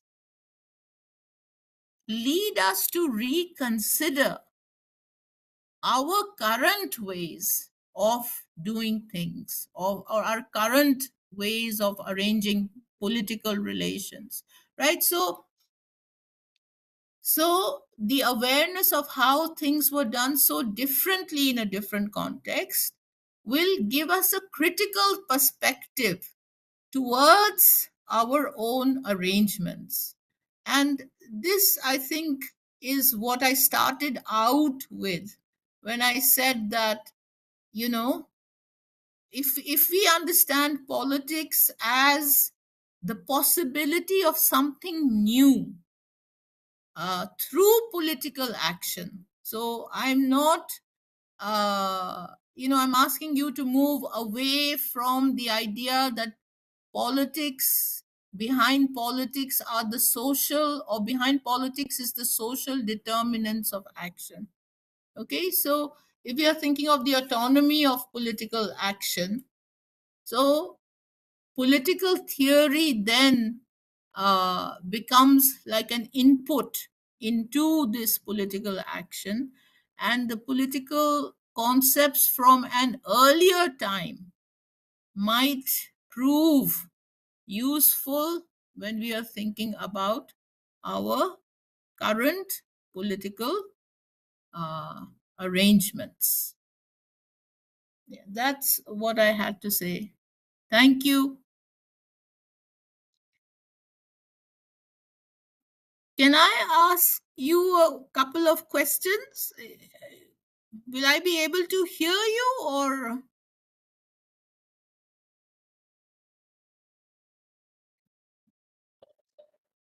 Yes, please, ma'am. Yeah, I just was, so I was in thinking about liberty and rule of law. I was thinking of the essays of Pettit or Benjamin Constant or Quentin Skinner, Berlin, of course. So I was just curious to see what is it that when you are discussing ideas of liberty with your students, or in your syllabus it says liberty, rule of law. What is it? Do you use these essays, or do you what do you ask them to read? Ma'am, we are speaking long back tradition actually. Actually, I should say we are not so So but these we are share Berlin's okay, we always use. We share Berlin's we do refer to them. But rest of them, I don't think we use other authors. okay. Dr. Kasturi, I'm not able to hear clearly. I don't know. Should I mute myself? Should I then? Yeah, please go ahead. Well, this is Satyanarayana from NRCs. I have one.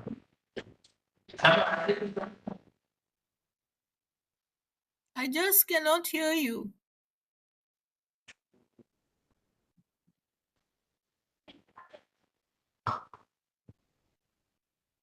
Ma'am, is it right? Yeah, better now. While teaching these kind of concepts in class, usually refer to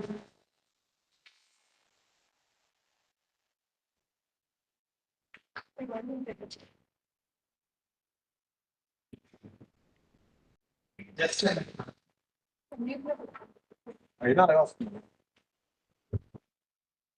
usually we refer to one or two thinkers like Skinner and Nazi. And other I leaders, can only hear a little bit. I can hear usually we refer to, and then I don't know what you said. Never mind. Is there anything you would like to ask? Anything that you folks would like to discuss? I mean, I don't know how we're going to do it, but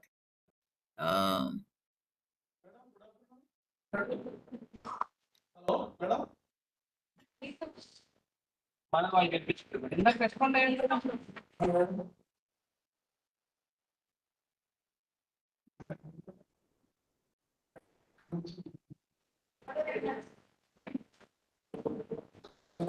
From other NRCs, can you answer for ma'am's question, please? Hello? are you asking me something? Not you, ma'am, but Okay. I will give the same question to other NRCs.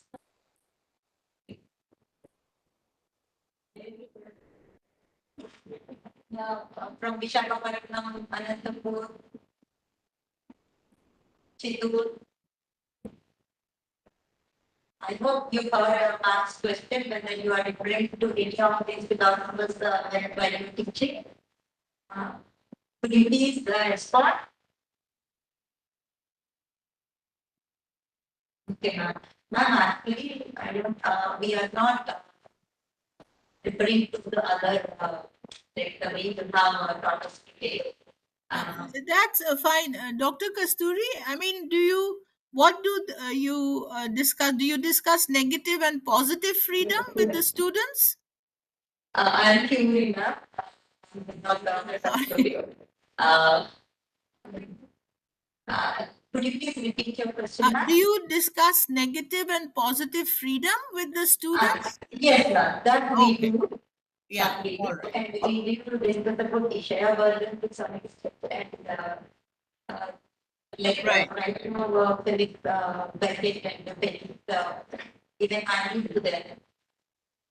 Yes, fine. Fine, that's fine then.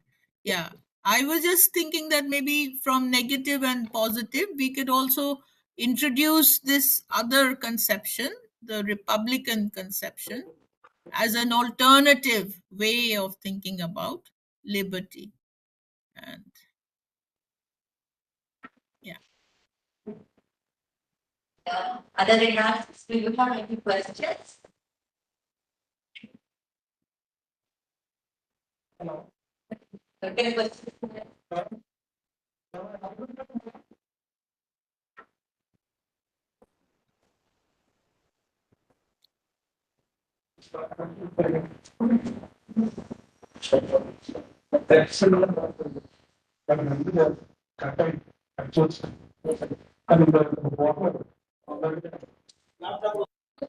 NRCs, if you have any questions, please respond.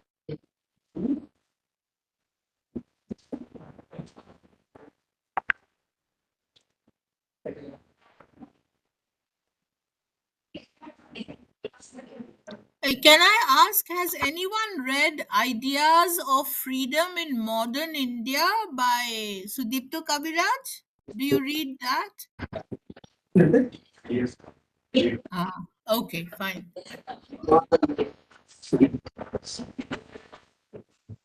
Sir, check on sir.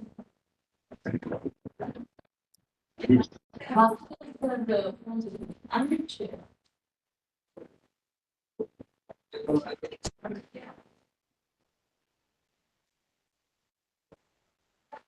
Okay, ma'am. I think there are people must be still pondering over the lecture you have delivered. It is something we need to think and read a lot about what you said. And it is taken the Republican concept of freedom. You have enlightened us on different aspects and mentioned a lot of philosophers like Philip Beckett. What we have read about some of his theories and Benjamin and David. I think we are wrong way ahead. We ourselves have to update ourselves. And I really thank you for this beautiful lecture. And despite all of your engagements, you have given us your precious time. And we thank you a lot. And once again, on behalf of our Commissionerate of Collegiate Education, Andhra Pradesh, and NRC Rajahmundry, and all of the NRCs and our political science faculty, I thank you. Thank you so much, ma'am. Thank you very much. I'm very grateful that you gave me this opportunity. I wish I could be there, like in person. I think then maybe we would have been able to interact a little better. So I just leave you with this idea that this is an alternative conception of individual liberty, and perhaps an attractive or a reasonable conception. So we could, move beyond negative and positive freedom and think about it. Thank you very much. Thank And you. we hopefully would like to call you in person in the future. And, Yes, I hope I get to meet you all, or at least some of you, in person. I think that is better. Thank you. Thank you so much. Thank you.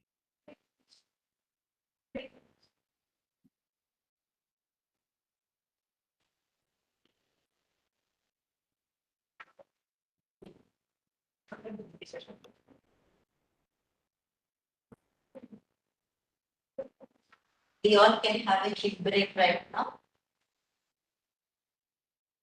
And all NRCs, you may take your tea break and join us for a quick break.